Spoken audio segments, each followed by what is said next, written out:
I'm gonna do a ratchet like this, just because we intelligently ratchet. All right, look.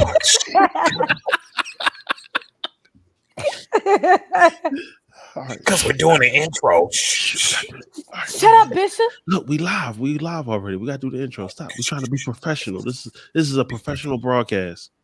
All right. Hold on. Wait, what's the button? No.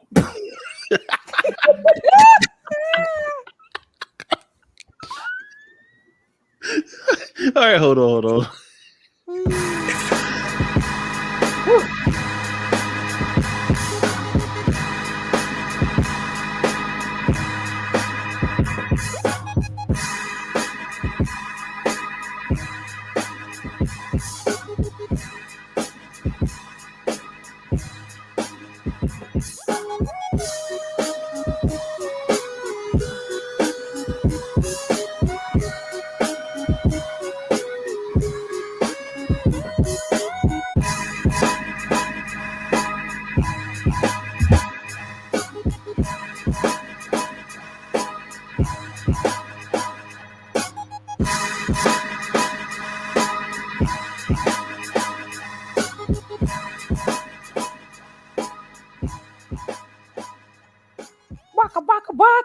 Yeah.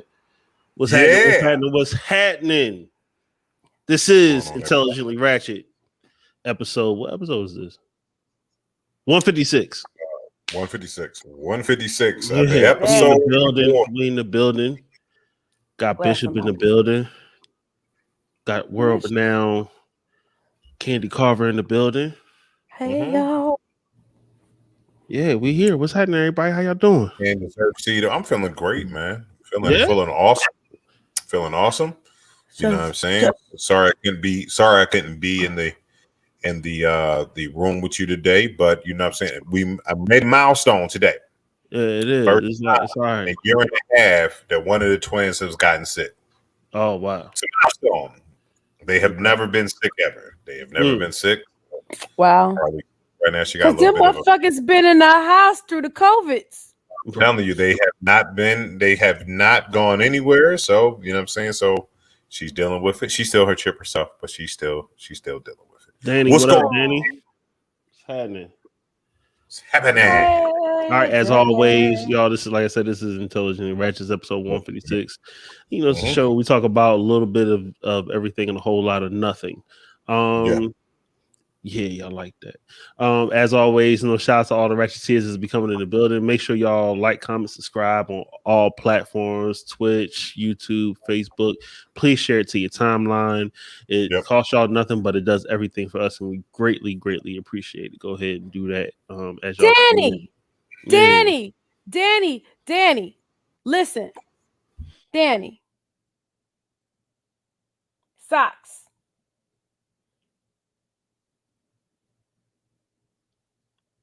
That's it.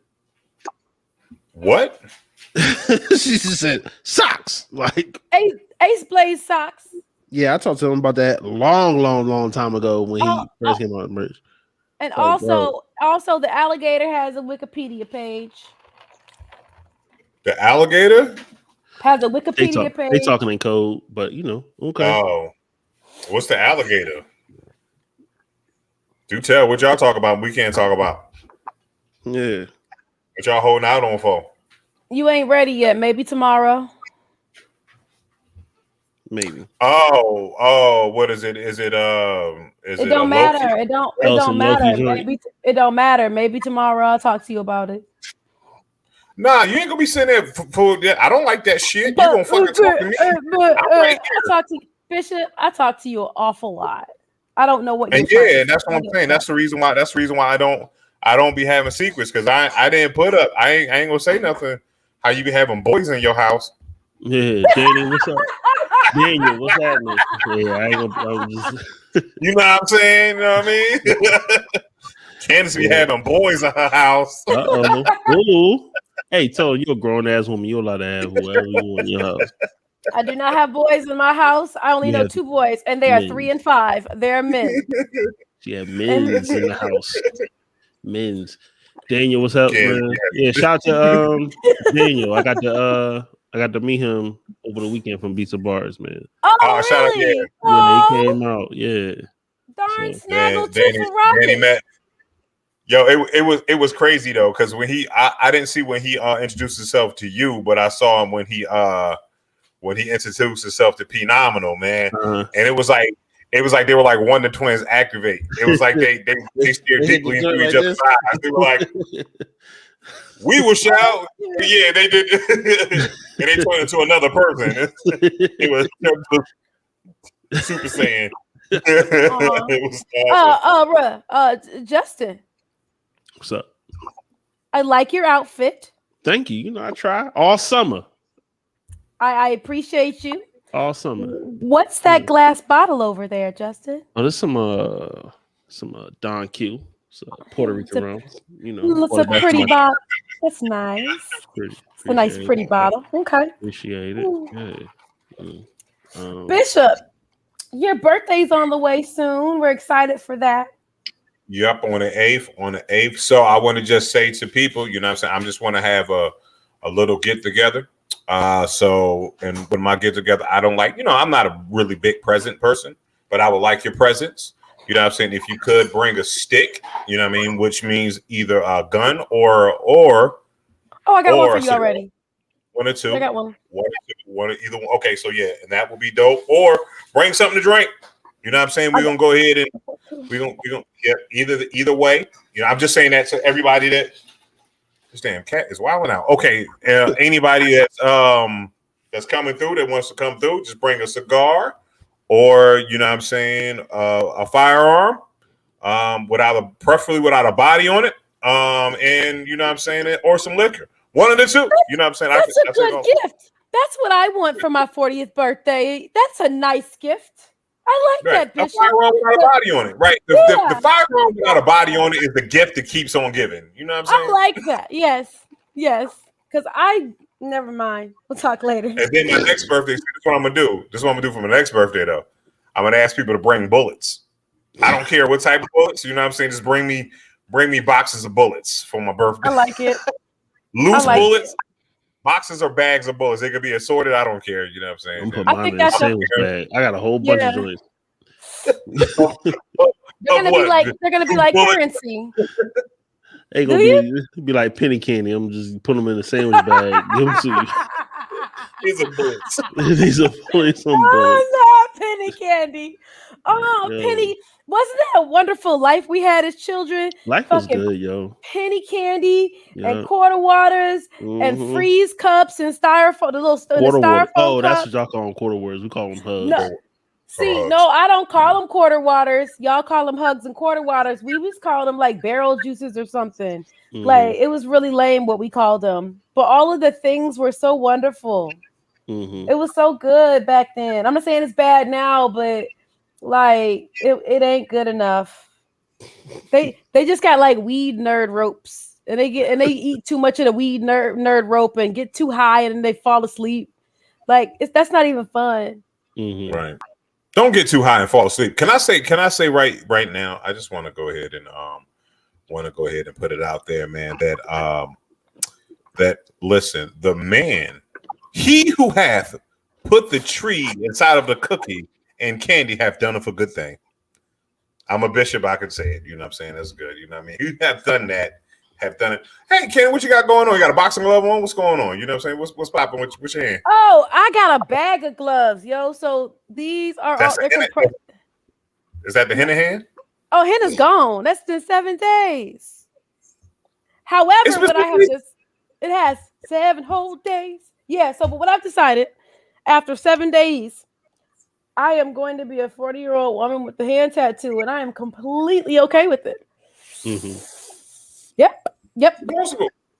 Yeah. Tattoos are ageless. You like in your 40s is when you should start getting your big ink anyway, because that way you already established. Yeah. And it's not going to be black ink. It's going to be the same henna. It's going to be like that burnt umber, that red, like the color that the henna is. These are just compression gloves. I got a bunch of different kinds. Yeah, couple 20. This is how you gotta take care of your shit. Yeah, about to say your wrist and everything because you be bent like this and. Yeah, you gotta take care of your shit. So like, especially if I'm working on or finishing up or know I'm getting ready, I just be wearing them. Yeah. Right. So some days you catch me in them. That's what. It's actually. It's like this. It's actually like this. No bad. We doing this, and then she say it's like this. Y'all ain't right. Oh man, we trying to get monetized, man. We ain't never gonna get the mayor on again, yo. Actually, the mayor is leaving, so we may get the new mayor. We may get the new mayor. She a black. Well, we don't know. I'm assuming. Yeah, I don't know who else is running besides the black gal. Besides Truett's auntie is running, and I don't know. I haven't seen it that anybody else is running. Mm-hmm. So far, it's Truett's auntie. Mm-hmm. That's it. Yeah, that's all I've seen. All we need is one mayor. All we need is a black woman. All we need is a black woman to solve most of your problems. Yeah. Well, hold on. Oh, okay. Oh no! Not just any black woman. Not just any black woman. But we're not talking about the shitty ones. Hey, shit. Hey, you said all we just need is a black woman. Marriage can be shitty people. Detroit can tell you that marriage can be shitty people. Wilson Good was a shitty mayor. Sorry. That's how you know I'm from Philly, because I know who the mayor is. Mayor Wilson Good. Stop that. You saw that on Wikipedia. Right. You was watching a documentary. You was watching a documentary. You was watching the Move documentary and knew that he listen, hold on. Bro. I Wikipedia right just in case I could bring up the mayor of Philly. I was like, I don't know when I'm going to use this, right? But here it is. It's your constant attempt to try to prove that you're from Philly. I mean, you ain't got to do it. Just accept that you're from Upper Darby, and it's cool. I'm not. Oh my God! Listen. No, my friend Tania said she saw you in her graduation book, in her high school book. You went to her high school. You didn't go to. You ain't even there. You went to school with her. He's in Chester. Well, no, because I went to school in Delaware County. You went to Abington. You went to Abington. You went to Abington. I am not. I can tell you one thing. If she's from Philly, I am not in her high school yearbook. There's somebody that probably looks like me. Oh, you was there. You went to school. You was from Upper Marion. You was from Upper Marion. Upper Darby. He said, "You don't see." That's what I'm saying. Upper Darby, 69th Street. You know what I'm saying? Out by Modell's and all that stuff. You know what I'm saying? I mean, you visited. That's good. I'm glad you visited the city. You know how was y'all festival? I feel horrible that I didn't come. I could not know I was working. Right. In Wilson, but Wilson was cool. I got to stay in the only Airbnb that they have there. The best fish fry spot closes at 4:45. The only Airbnb. There's only one Airbnb, or was it only one available? No, it's the only Airbnb. Okay. It's the only Airbnb in Wilson, North Carolina. Okay. And that's where you was at with all the windmills and stuff. The Whirly Gig Park. Yeah, I was like 2 blocks away. Yeah. Oh, okay. My both of my projects were really close. Mm-hmm. And it rained a lot. And no. Right. So I only got a little bit done, but I had a great time because I went to go gallivant. Mm-hmm. And I got to gallivant at my friend Brianna's Spaceway Brewery. She's a black woman that owns a beer company and a brewery. Yes, she said she's coming on the show. Okay. So just FYI, she's bring coming. Beer. She will. Yeah. That's not an issue. So I went to her tap room and I drank I drank her beers. I drank Raekwon the chef got a wine. And we had some of that. How far is Wilson from here? About an hour and 15-20 minutes. Hey, I think we should go there and do the show. It's a real quick shot. She's in Rocky Mountain. She would probably be super down with that. I'll ask her because I'm going to go back next week. But yeah, it was really great. I think we need to schedule that, even though we're talking on air about meeting stuff. But I think we should go there and do the show.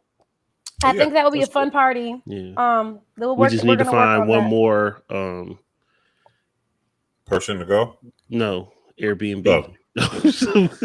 We all can't. No, y'all. No. The Airbnb is mad huge. Oh, okay. I mean, I'll show you pictures, but the Airbnb is mad huge. Like, it was so big that I had one of my friends come visit. Like, I was like, yo, this joint is way bigger than I need. Like, huge. Mm-hmm. And it's on top of an art gallery. Oh, nice. Yeah, I like it. But guess what? Speaking of crazy Airbnb, so Danny said, hold on. Danny said his wife had to do the wrist thing too. She do hair. She's real talented. She actually takes care of my son's dreadlocks. So yeah, shout out to Tiana. I think it's called Gifted Hands. If not, forgive me, but Tiana Quick. Y'all look her up. She's really talented. Very. She does what now? What kind of hair she do? All hair, but she does. Kind? I don't know, all kinds. That's what all kinds of hair. The hair that's on your head. No, it's not. Look, we'll have her on the show, and she can tell you what kind of hair she does. But what I'm saying is, everybody doesn't do all kinds of hair. Sure, okay. Look, she do black people hair because she do my son's dreadlocks. Okay, so she that's what I need to know. I'm looking for a loctician. That's why I'm asking. I know. She did his starter locks, and she maintains them, monthly or whatever. Okay. So, yeah. So she's very, very talented. And I think her shop is out in like Burlington or something like that. So we ride. Okay. Cool to know. Good information. I need all that shit. Yeah. So how was Beats and Bars, y'all? Tell me about the shit I missed. So Beats and Bars was cool. Beats and Bars was cool. I enjoyed it. I had a couple food trucks out there that was good. Lobster Trap House was. What did you eat at? I wanted to try Lobster Trap, but I couldn't get to it, and then I had already got a sandwich. So what y'all don't understand is the gloriousness of what Beats and Bars is. When you are behind the scenes and we out there, we were out there trying to set up. We got my sandwich got rained on, so I was eating a soggy Harris Teeter sub, which was still good. By all means, but I didn't get a chance to get the lobster trap in. Oh yeah, I always get the lobster mac and cheese. It's really good. And happy birthday to Daniel's niece. But yeah, so it was good. Yeah, that's the only one I tried. Then the family came out, but my sisters and my cousin came down, and I had the kids out there for a little bit, and yeah, so I had that. Everybody else was ordering different stuff, so everybody was supporting the food trucks. The music was straight. The first boy from South Carolina, I liked him. I can't remember his name. Then Queen came on. Then it was Kazi, right? Yeah, Queen Kazi. Hold on, I think it was the first boy. What's the first boy from South Carolina? First boy from is Ali Muhammad. Okay, I liked him. Yeah, I liked him. And then Queen, she was cool. I liked her too. Kazi came on, and then Shane closed it out.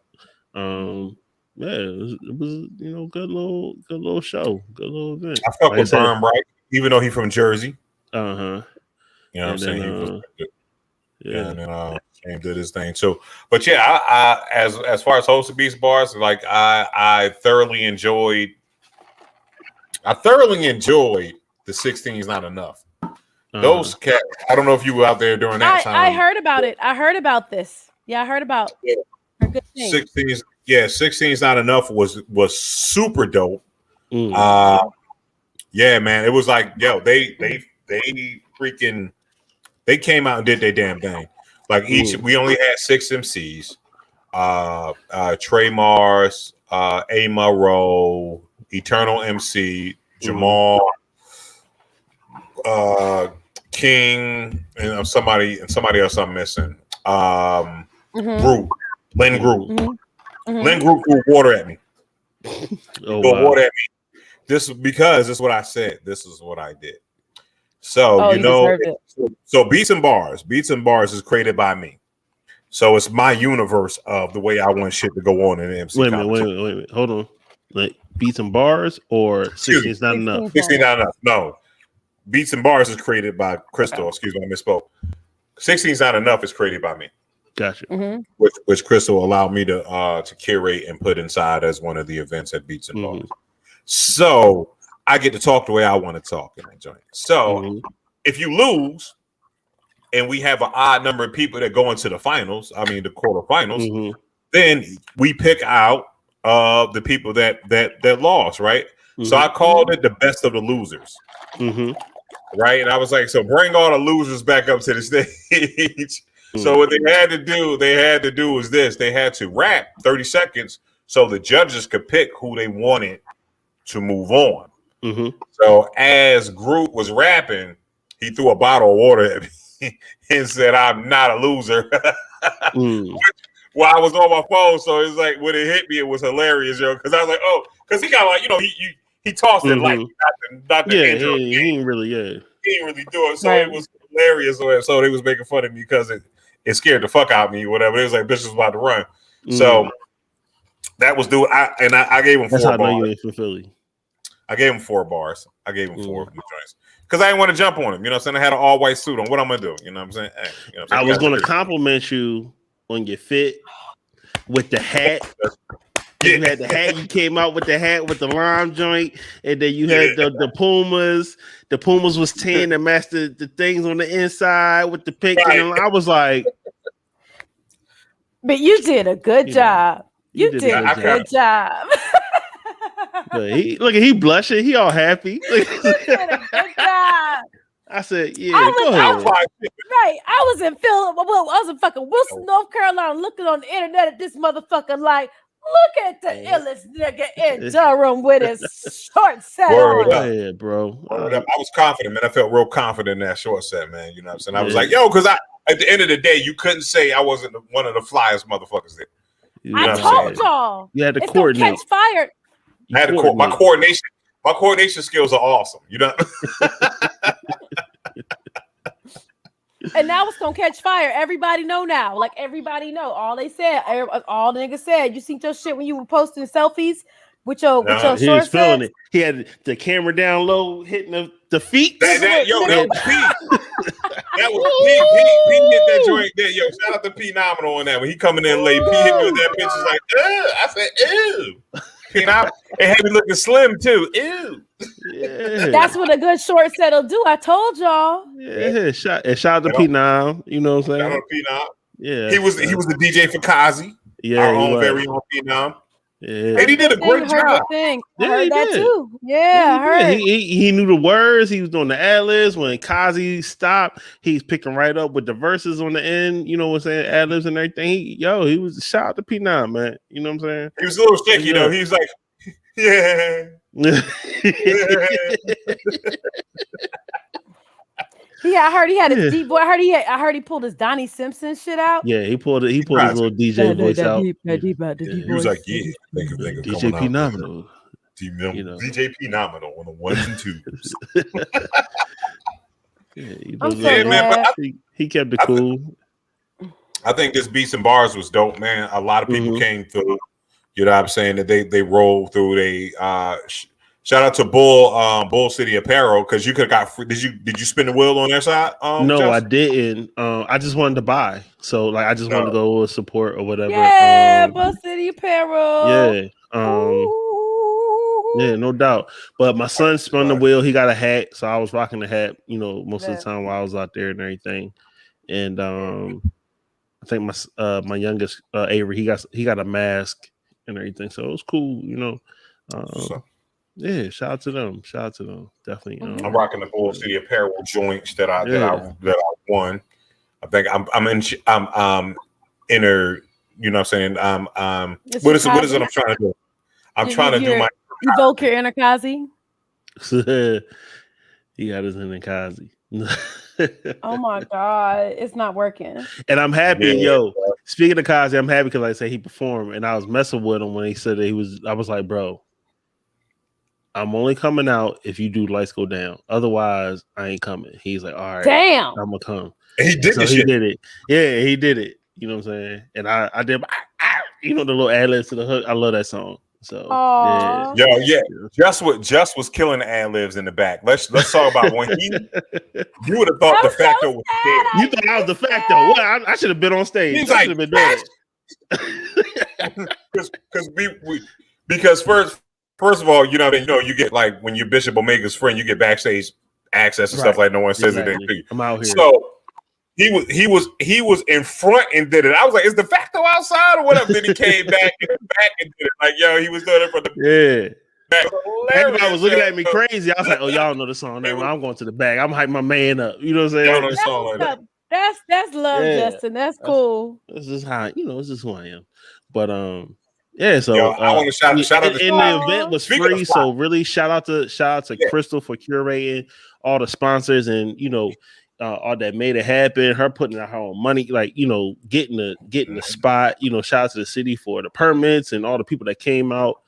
Really, really appreciate it. Like I said, it was a good day to be out. I heard good things. Yeah, I got some, listen to some live music. Met Daniel for the first time, which was really cool. He had drove all the way from Detroit, and he came that day. Yo, Daniel, I forgot. Yeah, he drove all the way from Detroit, and it was cool. Like my kids was just riding around on the scooters. You know what I'm saying? Like it was $18 an hour, but go ahead, y'all have fun.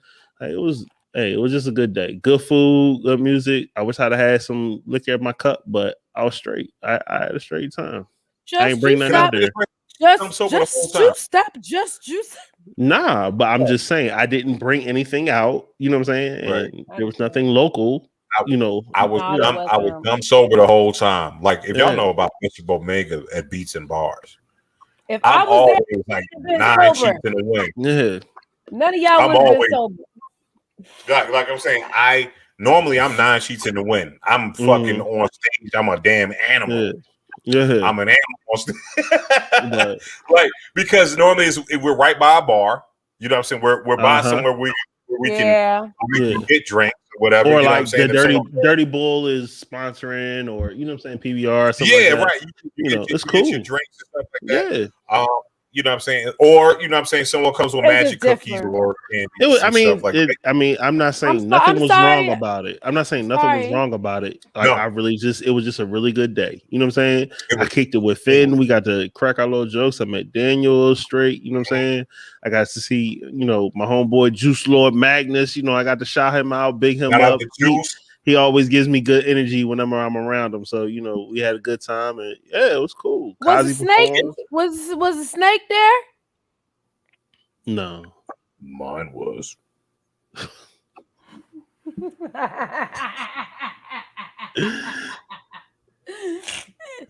Okay, let me restate that. Was the cobra there? No. The zebra cobra. The zebra cobra. I know she was trying to transition, but look at me now. Yeah, but I need to check my phone, see if that joint got caught. I know they found it. They located it. You know what I'm saying? And shout out to Candy for dressing like a zebra cobra today. I'm glad you understood what was happening. Thank you for understanding. Somebody, hey Siri, play R. Kelly, move your body like a snake. Don't do it because Candy gonna be that mother. And he's gonna have to and then Bishop's gonna have to remind me that I'm here I'm here for my brain. You're not here for you. Yeah, we bring like what I told her. I was like, we use Candy for a brain. We have P nominal for the sex symbol. You know what I'm saying? Exactly. That's what we do. Your name may be Candy, but P-Nom is the eye candy out here, and he's not even here today. So we just all intellectually out here today. No, don't nobody want to look at us. But nah. But you got your thighs out for the ladies though. There, just. Oh damn, summer. Let me let y'all know something.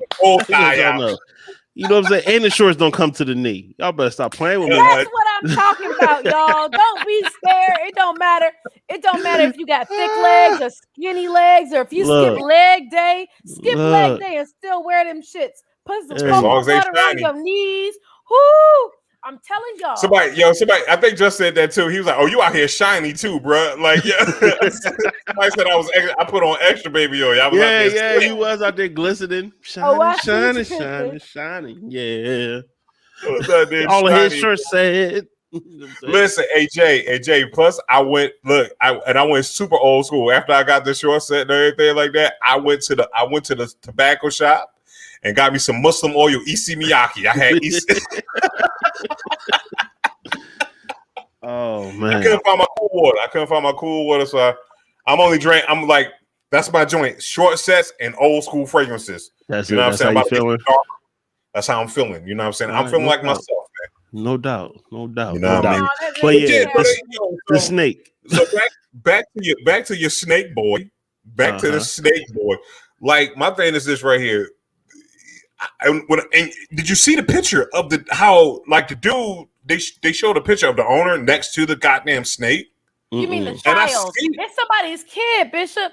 It's somebody's fucking kid that's running their damn house, and the parents just like, I don't know, because he doesn't just have a snake. He has the little boy. I don't mean to call him a little boy. He's a teenager. He like what? How old is he? Not a grown man. Okay. So he's a teenager. He's got to be like at least 18 or 17, 16, about 18 years old. I thought he was a young man. I thought he was a young man. The young man was standing next to the snake. He was sitting next to the snake. This snake is about like 7 to fucking 12 feet long. Yeah, it says at least 7 feet long. And the boy is about this fat around though. It's not. It's like water bottle fat. It ain't no bullshit ass snake, B. But he's got a bunch of shit because he's got a couple of other exotic animals. Yeah, he got a black mamba. Yeah, you seen his Instagram account? That motherfucker is out here. Yeah, he's got other shit, and his parents are just like, wow, that's crazy. See, that's what happens. That's what happens when you're privileged. So now the Instagram. Now the Twitter, there is mad jokes on Twitter. There's a whole like trending conversation and memes and shit around the damn fucking zebra cobra and the cobra in Raleigh. And then just looking at the WRAL stuff. They're like, we found it last night, and the motherfucker that works at WRAL 7 feet long, right? Y'all said 7 feet long, right? This motherfucker out at night in the neighborhood talking about this is where it was last seen. We're seeing if we can track it down. Bitch, go home. Oh, exactly. Right? Second, that shit can spit in your face. Yeah, that's what it do. That's crazy. It's a spitting cobra. Like at the end of the day, it's a fucking spitting cobra.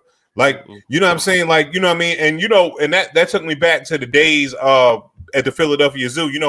When they had the cobras and shit like that, and it was like, don't tap on the glass for the spitting cobra in the reptile joint. Shut up, Just.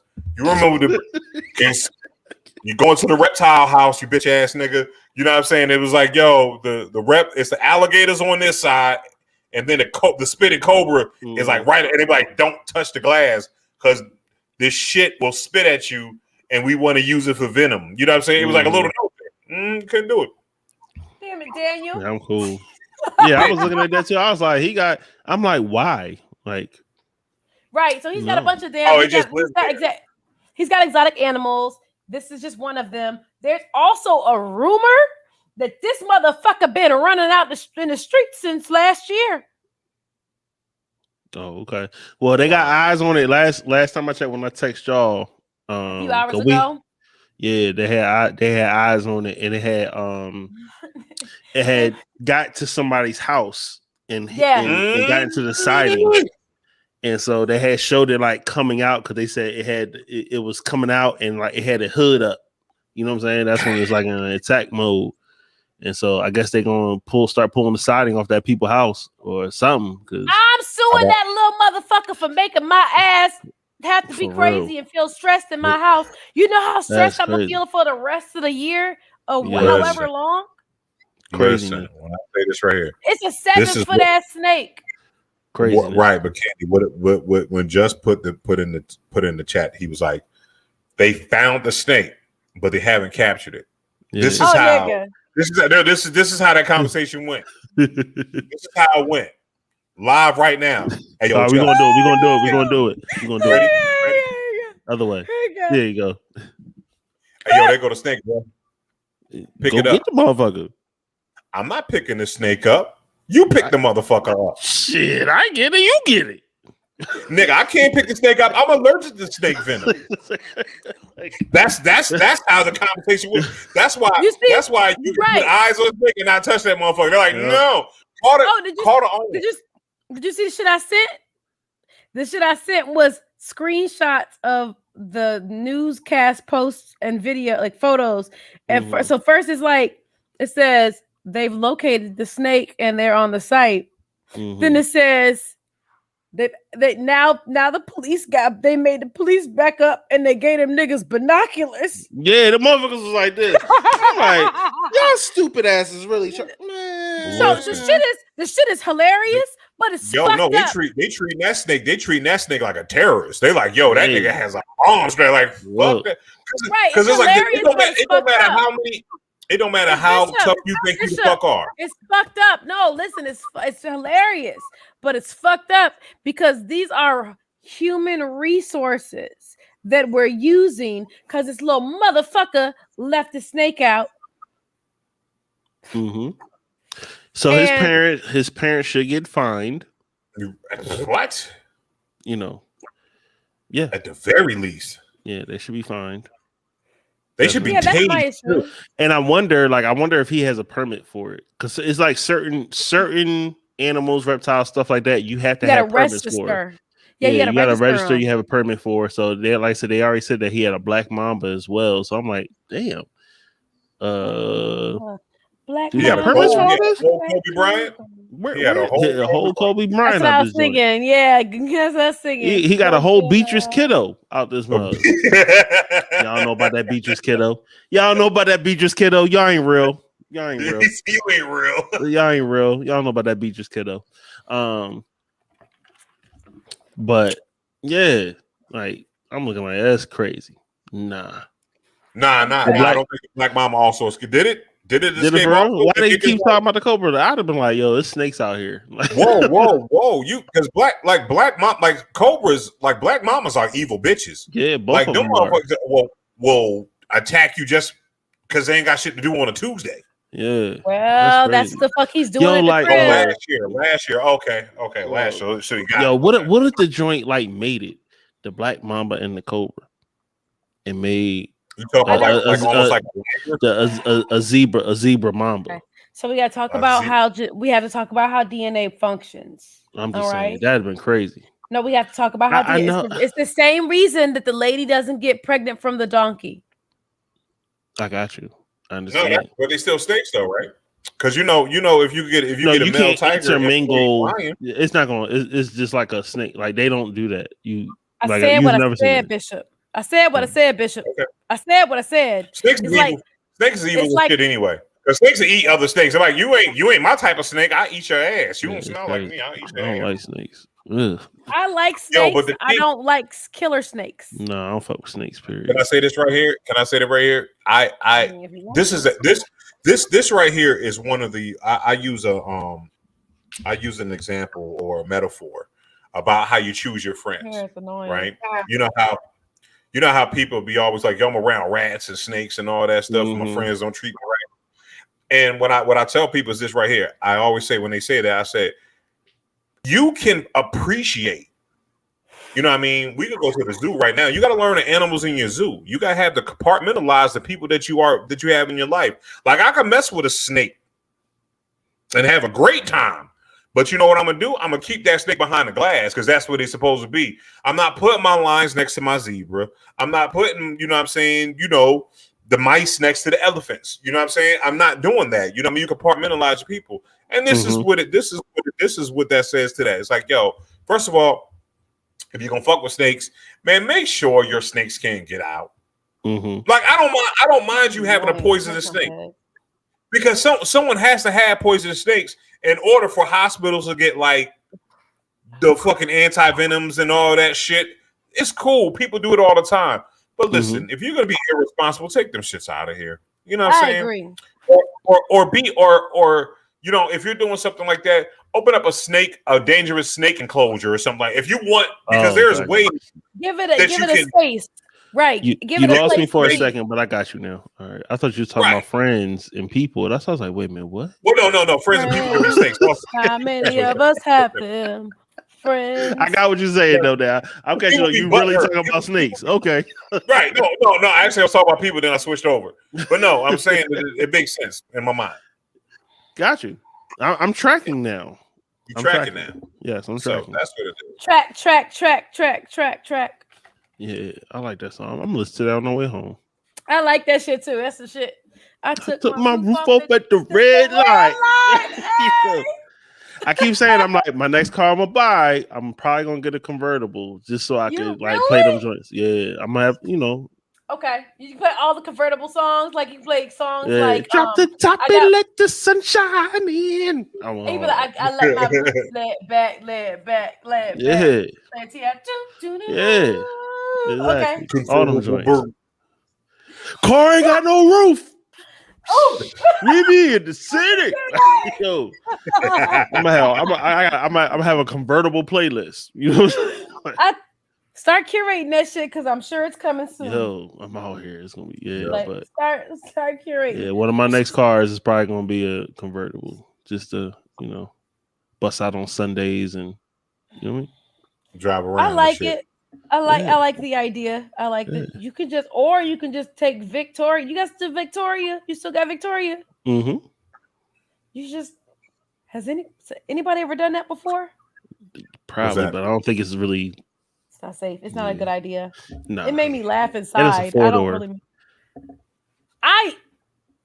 Like the old Lincoln joints that they had was like a 4-door convertible. Yeah. I don't remember how. I can't see the other joint. Victoria might not work. Like every time I got in the convertible, whatever, it just was uncomfortable because the sun was beaming on me. You know what I'm saying? I was like, yeah, it was, you know what I'm saying? It's definitely a like for me. If I was doing it, it's gonna be a nighttime joint or like dusk. You know what I'm saying? But it's definitely gonna be a vibe. Like you know what I'm saying?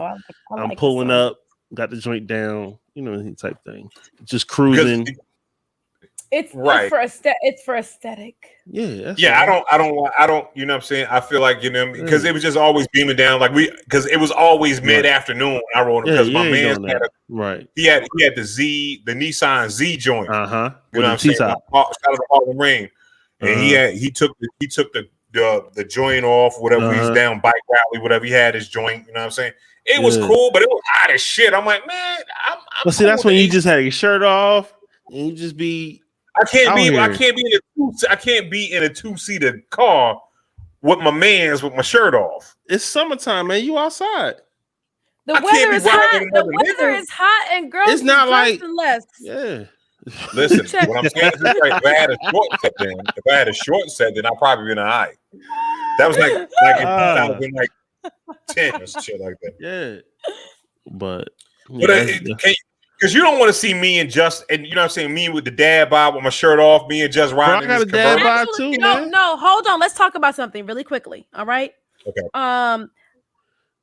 Y'all sometimes men try to position themselves about the thing like they think their attributes are things based on what they think it's actually the things that men value, not the things that women value.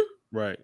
So y'all be missing out because not missing out, but like not embracing your whole wonderful selves because you're thinking about the things that other men might value about themselves or each other, but the shit that women value. I definitely understand what you're saying. Well, what I'm saying you wouldn't be in a car. You wouldn't be in a car with me with your shirt off. We in a drop top, beach blast or doing something. But okay, would you go to a pool with me? What? Hold on. Here it is. Go to the pool, like DJ. What's his name? Hold on. You're absolutely right, Candy. But also, here is another real life reason why I wouldn't be with my shirt off and Justin's hot ass convertible, okay, in the middle of the day. Because Bishop will make us sweats a lot. And I don't want to ruin that nigga leather. You don't want to mess up my leather. I appreciate it. That's why you put your shirt on the back of the seat. Bishop said he going through menopause. Fuck y'all. I'm out here like shit. I'll be sweaty, I'll be glistening. Shit, I don't know. You know what I'm saying? We gotta drive fast because my deodorant didn't fail. You know what I'm saying? Just wear a wife beater. You be cool, bro. Word up. That's it. Whole shit. Whole car be smelling like hot dog water. Hey, we air it out real fast though. That's it. Don't say the top's down. How does the song go? How does the song go? Don't say the top's down. Say the titties out. Yeah. Sing that shit too. I was about to say you singing it, but okay. Yeah. I like that. I had to catch what she was doing. I was like, yeah, She so tuned the shit out that show. One of my favorites is Pop that cookie. Pop that cookie, yeah. No, you ain't never been to Asheville and heard them sing acoustic fucking versions of hip hop songs, and you be like, hey, give it up to P. Yo. Give it up. He got glasses on. Look at this one. He is off the minute. Me and P got our glasses on. In the building. Hey, what's happening? Hey. I'm gonna go get some sunglasses too. I got some sunglasses. I seen Bishop was up here, bro. I seen Bishop had the stunners on, so I had to, throw my joints on. And of course, I got an honor for letters.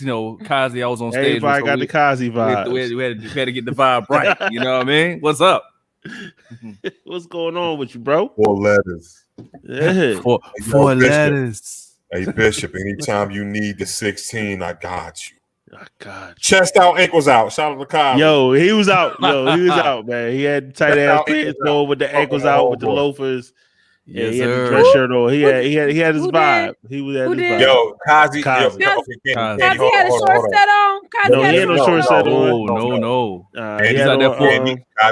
Kazi was out that mug looking like Sam Cooke. Kazi was Kaziing. Yo, he was out there full grown man. He had the button up shirt on. Adult hip hop contemporary. Button up the right here. Out. You know it was. Yeah, you're right. Hey, Josh, where was it? It's right almost here. To the navel. It was like had like the bottom 2 buttons. You know what I'm saying? Buttoned up. Oh, that's extreme. He was straight. Had the chains on. Hold on. Yeah. He had chains on. Shirt open. Listen, with the very skinny, slim pants on, high water joints, high water, with the ankles out, with the dress shoes. The ankles out with some dress shoes, no socks. Catching the breeze. No, he unless he had some footy joints on. You don't want to be sliding around, you don't want to be sliding around in no dress shoes. You know what I'm saying? But don't get me wrong. His fit was nice. He had a nice fit on. It was coordinated very nicely. You know what I'm saying? And then he was prepared too. He was prepared too. Yeah, Kazi brought another shirt. Mm-hmm. When he switched off on the Shame set, because he stayed around to do the song that he did with Shame. Okay, he had a whole new shirt on. Kazi performed. He's like, man, I'm sweating. I'm out this motherfucker. So I was like, man, you should have wore short sleeve. You gotta wear short sleeve, baby. He could, you know what I'm saying? You could have a short sleeve. Baby, he had the chest out. Yo, shout out to Kazi with the wax chest. You know what I'm saying? He went and got her chest waxed. Bishop throwing extra information in there. He created the narrative. Kazi went to Massage Envy. He went to Massage Envy. Got the pampering, the chest pampering. You gotta be careful when you go to Massage Envy. I said, man, why you so smooth, bro? He was like, smooth like a newborn. Yeah, P, we were shouting you out earlier. You did good on the set, man. You had the ad libs, had all the songs down. You know what I'm saying? Try to hit the notes when you could, man. You was straight. P, can I ask you a question? Why didn't you come out with the dress shirt and the chest out too? You know what I'm saying? I feel like if you're the DJ, you should dress like your artist. Exactly. That's what I thought. It's what Justice alluded to. So me and Kai's talked when we practiced a few days before, and the guitarist asked him, he was like, "Yo, what you gonna wear?" He was like, "That's a good question." He said, "You know what I think I'm gonna do? I think I'm gonna do all black." He said, "I'm gonna accentuate it though with a couple colors to make it pop." I was like, "All right, cool." Now the last time we did a performance together, he was out there t-shirt, jeans, and then the switch off was like a floral shirt. It was mainly black with some pink to it. I was like, all right, well, I'm just go. I said, let me look in the closet, see what I got. I looked. I found the Eagle joint. But the Eagle, Kazi with the Eagle, Vibe House. Kazi with the Vibe House. So it was on brand. But then he came out there and I seen him. And hold on, I seen him come up. I was like, This far away. nigga. I look. I said, This nigga. yeah. Got me out here looking unrepresentative. I'm out here looking regular. Like I'm trying to bring a hip hop. This dude dressed the way I would normally dress. I said I should just been me then. Damn. Just with a couple of buttons. I should just been what I normally would do. Phenom, you gotta remember to always be you, my nigga. Yeah, man. Oh man. Fair. If I had to do myself, I've been 100%, but it still look good, so it worked out. It still worked out. Look, like I just was giving P the shit because I was like, yo, Kazi came out fully on dress. Look, my man playing the guitar. You know what I'm saying? Like they all talk like they left P out the chat group. They left P out the chat. They left P out the we wouldn't do that to you at Intelligent and Ratchet. That's how them niggas do it. Vibe out. That's it. You know what I'm saying? That's the new versus Vibe House versus Intelligently Ratchet. Intelligent Ratchet. You see how famous. You see how Shame and Finn rock together. You know what I'm saying? They look hip hop. They was hip hop together. You know what I'm saying? They was hip hop together. They definitely were that. Yo, nah, man. Shout out to Kazi, man. Like, what I'm gonna say is just right. We making fun of him, man. But Kazi, that was a dope ass outfit. You know what I'm saying? Yeah, that's what I'm saying. Like when I would have wore that shit indoors though, because I know he was. Because Kazi was out that motherfucker hot as shit, boy. Yeah. Kazi, you know what? Kazi ain't on here no more. He don't be watching y'all show. I saw it and I was like, yo. In my head, I was like, I got an outfit just like that I planned on wearing when I go to Vegas in a couple of weeks. I'm like, I got it. Oh, you going for the you going the 8th through 10th for the trade show? Don't listen to me. Yeah. Oh, okay. Right. See, are we segueing? Okay. Y'all don't know what the trade show is. Like it. Hold on. I'm gonna say this right here. If y'all don't know what the trade show is, then you're not a pervert like Candy. That's all. That's why I'm gonna put it down. You know what I'm saying? Because what goes on in the trade show is the trade show. Ooh, they trading. They trading shows. Trading shows. What? Wolford. They trading shows at the trade show. Tell them about the trade show, Candy. Since you brought it up, Candy. Since you had boys. Talk about it. What's up with the trade show? I'm not. Fuck y'all. Go ahead. What's up with the trade show? No, Candy. Nothing. Come on. What's up with the trade show? It's too complicated to share. But it's literally what I said is what I said. It wasn't code for anything. Yes, it was code. No, like literally, it was not code for. It's literally a trade show. Have you ever heard? Have you ever had what trade? What trade are we talking about? AVN, the letters AVN. You know what I mean? Anything to you guys? You know what I'm saying? There's, if you know, AVN kind of represents. Hey, yo, my cousin. Shout out to my cousin Aki in the building. You know what I'm saying? He's out in Vegas too. Shout out to Aki. So what up? So I literally mean trade show, right? So did they call your cousin Ak? Yeah, they call him Ak. Okay. I happen to know some people. It's like this. He be in Krause because you know he's from Philly too. He's also from Philly. You know what I'm saying? He has a Philly name. You don't, but go ahead. I do. Kareem is a Philly name. Kareem. You the only nigga, Justin, that don't got a fucking. But Philly name. Don't matter. I'm from Philly. I can prove it. We know it, but you still don't got a name. Baby. What's your social? What's the first numbers of your social? See, look you from Baltimore, nigga. I ain't trying to hear that. Yo, hit him with a trap door. You couldn't do that with that one.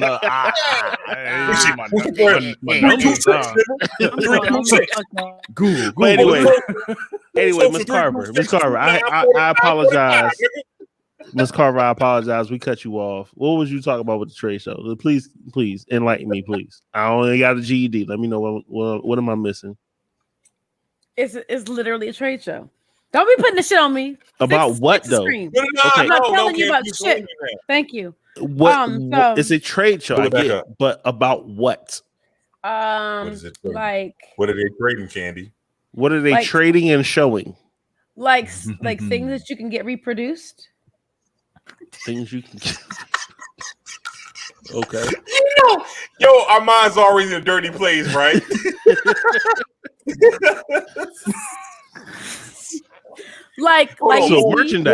So merchandise.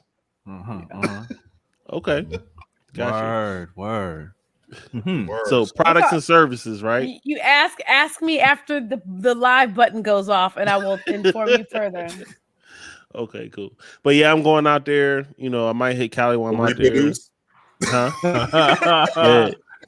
Reproduction. Oh man. I was trying to segue, but let's just skip and let's talk about BET Awards. Word. BET. What y'all think? What we gonna talk about with the BET Awards? We talking about the performances? We talking about everything. We talking about everything. Talk about it. Let's start with the best part of the show. What is it? The tribute to DMX. Was that really the best part of the show? It was my favorite part of the show. Okay, I'll say my favorite part of the show. Let's say that. Okay. So we had Swiss, we had Buster, we had Method Man, we had who am I missing? We had what's my man name from The Wire? That everybody thinks needs to play DMX and Omar from The Wire. We had some of everybody you could think of paying. I said that yesterday. I was like, it's sad that we don't remember the brother's name, but we just know him as Omar from The Wire. He's always gonna be because he. You talking about Mahershala Ali? No, that's not Mahershala Ali. No, but he even has a joint with Vice called Black Market, and I watched the whole thing, but I just know him as Omar from The Wire. It's kind of like Bo King. It's like the same thing they do with Bo King when they think he's the evil Dave Chappelle. They don't know his name. He do like an evil Dave Chappelle. Yo, I never heard that before, but it makes all the sense in the world.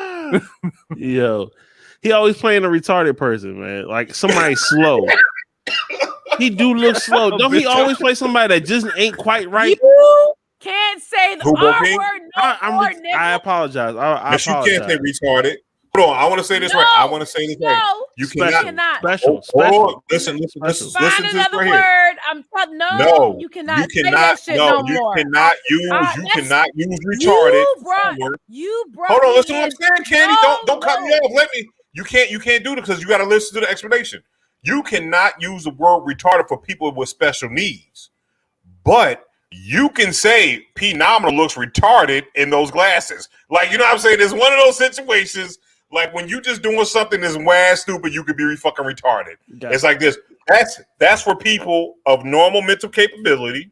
Gotcha. That are acting super stupid. You can't get rid of the whole word. Now you can't call people with Down syndrome or special needs or cerebral palsy retarded because they're not. Mm-hmm. There it is. Gotcha. I understand. Boom. Thank you. Explanation. So YouTube, Facebook, it was my bad. I apologize. You won't hear it again. I apologize to them niggas. They don't know us. They don't know us. we got episodes banned a couple times for saying some other stuff. You know, so I apologize. You know, yeah. But Candy, we're back. Can you come back, please? Thank you. Come on, Candy. Come back, Candy. Candy, you can't protest in the middle of the show. Like she, Candy is look, she left for real. She out of here. She's gone. Yo, while she's going, F that nigga. Oh, she back. Never mind. I like to fight too much for you to talk shit about me, Bishop. You gonna chill out. Right. But yeah, I like to fight. Yeah. I just don't like. I'm nice, but I like to fight because I like to hit. It feels nice to my hand. I know where you live, Danny. If you ever want to box, we can box it out. I'll beat you up in your backyard. Y'all, yes, I got a tire, nigga. I got a tire in my back. Shit, let's go. All right, bet. So back to the putting your feet in the when you say a tire, you talking about going. We got to put one foot in the tire. I'm talking about throwing it at you. No. What we're gonna do? We're gonna put our feet in the tire, right? 1 foot in the tire, so that way the person can't go in there. Oh, and then we can go ahead. And then we go around. Yeah, all you can do is go around. You know what I'm saying? Body to body. Right now, you don't sound like you from Philly or Durham. But he is from Baltimore. Oh shit! I was there the other day. He is from Baltimore, and he be frank. He need to be saying "do, true, you." That's how he needs to talk. They both got row houses. They do. I saw them. I saw the row houses in Baltimore. Yo, and that shit ain't and that shit ain't safe either. Like, so it makes it. This shit ain't safe, nigga. That shit ain't right. It's just a little bit more heroin in Baltimore than it is in Philly. That's all it is. Even even in gentrification, this shit still ain't right. Crazy. It's crazy. Shit's still not right. Right. Can we just have you seen gentrified row houses? Yeah. Yo, them shits like yo niggas is paying this much for a row house and shit. Yeah. Yeah. Now hold on. Now Bishop, for people who aren't from that area, explain what a roadhouse is. First of all, it's not a roadhouse. Roadhouse. R-O-W. Nigga. Roadhouse is a movie with Patrick Swayze. Nigga, I am from here. I don't even pretend to know what that is. So that's why we're we're making sure you're educated. Yeah, teach me Rowhouse, not roadhouse. Row. So row your boat. Gotcha. Row. Right. Look, so that imagine your nigga. Hey, Pete. Imagine your neighborhood, Pete. Right. Okay. Your whole neighborhood. Okay. My whole neighborhood. Top of your street to the bottom of your street. Okay. Word. Imagine that was all townhouses. You know how townhouses without separation go? So it's like imagine. So that's exactly how a row house is. It's just a house that shares a wall. All the houses in Philly share a wall. Or share a wall. Yeah. Oh man, that's terrible. So there's no space. Whoa! What you trying to say? That's uncomfortable. Is what I'm saying. That's what I'm saying. Every once in a while, they would have gaps in between houses, and you'd be like, because of an alleyway or something like that. Yeah, alleyway. Most times, you ran from the police. Exactly, but yeah, for the most part, all the houses are stuck together. But back on topic, BET Awards. P said his favorite part was the DMX tribute. Miss Carver. What about you? I don't care. You didn't care? Did you watch it? Not on purpose. So you watched it by accident. Okay. When was it on? I didn't watch it. This was Sunday, right? Sunday, I think. Yeah. I was busy in my brain coming back from Wilson. I saw recap stuff. Right. Okay. If I'm talking about my favorite part of the awards, so the whole joint shit. Yeah, it ain't DMX.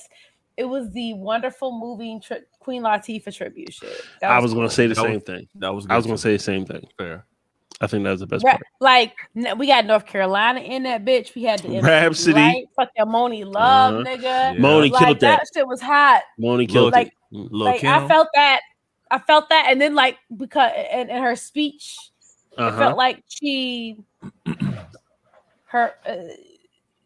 sometimes when you're in the moment of your moment, you don't understand what your greatness looks like or that people appreciate you that way. Right. And you could tell that she was feeling it. Like she felt that shit. She was being referenced. Yeah. This nigga learning big ass words. Look, I'm telling you, I'm out here practicing. But yeah, I liked that. That's what I liked personally. Yeah, I like that too. Yeah, I like that too. I caught all recaps of everything, so it was just like I watched that, and that was like the favorite part for me too, because I was like, she, give her flowers for her as a rapper, and going into singing, and then being an actress, and being a label owner, and management, and all of that she brought to the game. Yeah, give her her flowers, because she definitely gets underrated. Her production company now still with Flavor Unit. She has a deal with Netflix, and she had a deal with Amazon, and everything like that. So just appreciating her, what she's done for the culture, all together. You know what I'm saying? And being a woman in that space and being able to navigate and move how she's done. Yeah.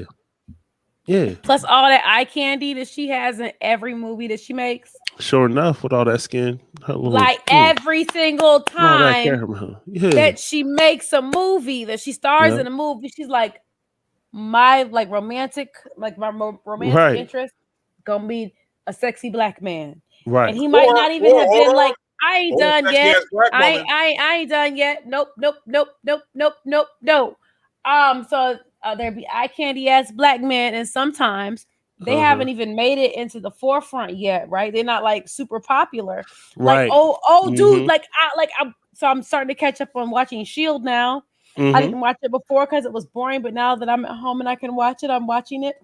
And so old dude from one of her movies from Taxi, her love interest on Taxi, he's a main character in the Shield show. Common was in one of her movies. Yeah. The nigga from Benin. I know y'all might not even know where Benin is, but it's it's the Kingdom of Benin. It's in West Africa, south of Nigeria. And the guy that is in the Thor movies, the dude that I can't remember his name, but the dude that kind of like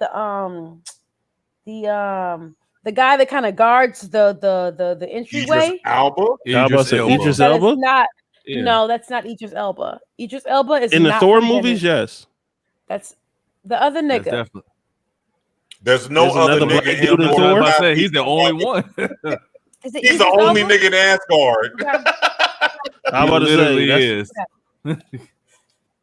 Anyway, I'm about to say I'm okay with being wrong. I'll let it go and be wrong. But he's an actor from Benin, and he's popular now. But he was in maybe Beauty Shop or something before he got popping. So she goes and finds these beautiful black men from all over the world, and I know he's talking about her the dude he played in Digimon. I know that sounds crazy. Digimon movie? No, Whoa! You're not listening. Are you talking about? You talking about Daimon Hansu? Is that who you talking about? Daimon. There we go. That sounds right. Blood Daimon. Diamond. And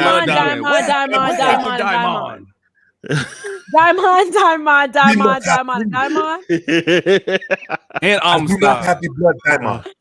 You know, I should say that shit. Give us free. Give us free. But she's just done a great job. He's a great actor. I like him. In music and giving herself opportunities and intentionally giving other women and black people opportunities via her opportunities. Like that shit's fly. And continue to do that in the forward movement of her career, whether it be through music or acting, I think is really important. And it's obvious that it's very intentional. So yeah, I've watched all the Queen Latifah over and over, y'all. Yeah, shout out to her. I want to say this right here, like to the Queen, because y'all, it's like this with Flavor, because you touched on it too, Candy. With Flavor Unit, it's like this, like y'all would not have some of your favorite. Y'all would not have some of your favorite rappers. Sure she put Nature on.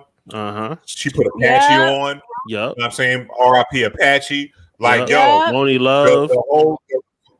She got them niggas at their shitty contract, y'all. Remember, they were in really shitty. A lot of hip hop artists in the beginning, still sometimes today, were in shitty contracts.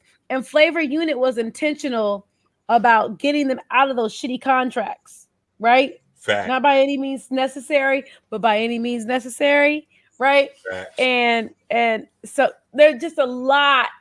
There's some depth there to all of the ways that she's impacted the culture that may go unrecognized, or we just some folks who aren't aware process her as a rapper who ain't rapping no more. And it's way more than that. Who does that? Like, and then I feel like, you know what I'm saying, with Queen Latifah, we kind of know who she is, right? You know what I'm saying? It's like she's from Chicago. It's like I've never seen Queen Latifah not be relevant in some sort of way. You said she's from Chicago. Yeah, she did from right. She did Chicago. She sung in Chicago. Yeah. You know what I'm saying? Like because even when she stopped rapping, she had Living Single. You know what I'm saying? She was in Set It Off. That's one of my favorite shows, actually. Living Single is one of my favorites. Living Single is crazy. Shout out to Kim Fields too on the Upshaws. If y'all don't have a chance, Upshaws, Kim Fields was great in Upshaws. But yeah, it's like this. I have never known a span of time or even a year. Like I can't think of any year that I have not had Queen Latifah on TV or in the movies. She has never actually fallen off because, like you said, once she stopped rapping, she was heavily into acting. You know what I'm saying? Once she started acting, she was in musicals. You know what I'm saying? She always was Queen Latifah. Because the movie checks is different, though. Right. Even Luda said that. He are. was like, "Yo, the movie checks is different than the music." You know what I'm saying? That's why he was like, "Let me make 17 Fast and Furious movies." Yeah, exactly. That's why he was like something. I forgot what song he made, but he was like something. He said, "Forget writing Ludacris, write the checks out to Chris Bridges." It's like, Yeah. Remember when that nigga started making movies? He cut his hair. He changed his fucking name back. Yep. Yo, like, so speaking of Fast and Furious, I said I was going to go watch it, even though Did I'm you go like, see it? no, I haven't seen it yet. I said I was going to go see it, but that role was for Ja Rule. Yeah, that's right. And he turned that shit down. Because it sounded he was like, yo, this shit was corny. He was like, that role corny. I don't want that. I want a more that's how Luda got it. Remember Ja Rule was in the first one. He was in the first one, yeah. Ja Rule was in the first one, but when they offered him the second one, like, for the drift role. or whatever that other one was, he was like, nah, I want a more prominent role in the movie. And so they offered it to Luda, and boom. And Luda bought a house with his unsubstantial role. I know he was like, oh man, why'd I do that for? No, you know what? Ja Rule made a comeback. No, he did not. Hold on. No, he did not. Yes, he did. He did Fire Festival. No, hold on. He had the Guy Roll commercial. No, he had the Guy Roll commercial. Y'all are watching the wrong stuff. You think success looks like visibility. Sometimes success doesn't look like visibility. Sometimes I ain't good at jokes that are stupid. So sometimes that's not a stupid joke. That's a good ass joke, man. That's a good ass joke as far as Ja Rule doing the Guy Rolls to that shit. It wasn't. I like that one.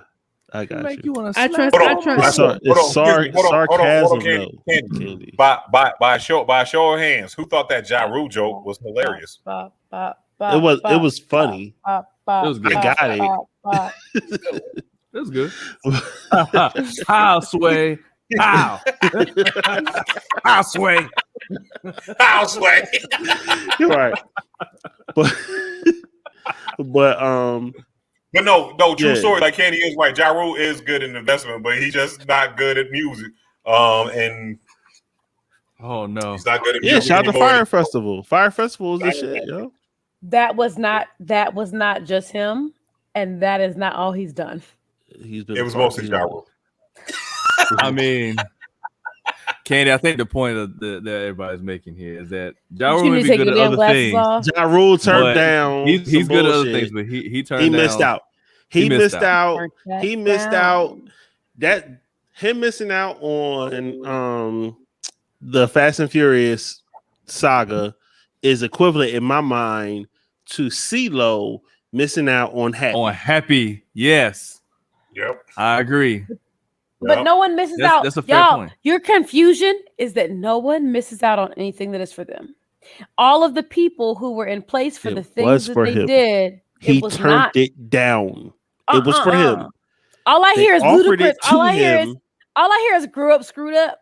I grew up screwed up. Like that's all I hear you saying when y'all keep saying turn that down. But no.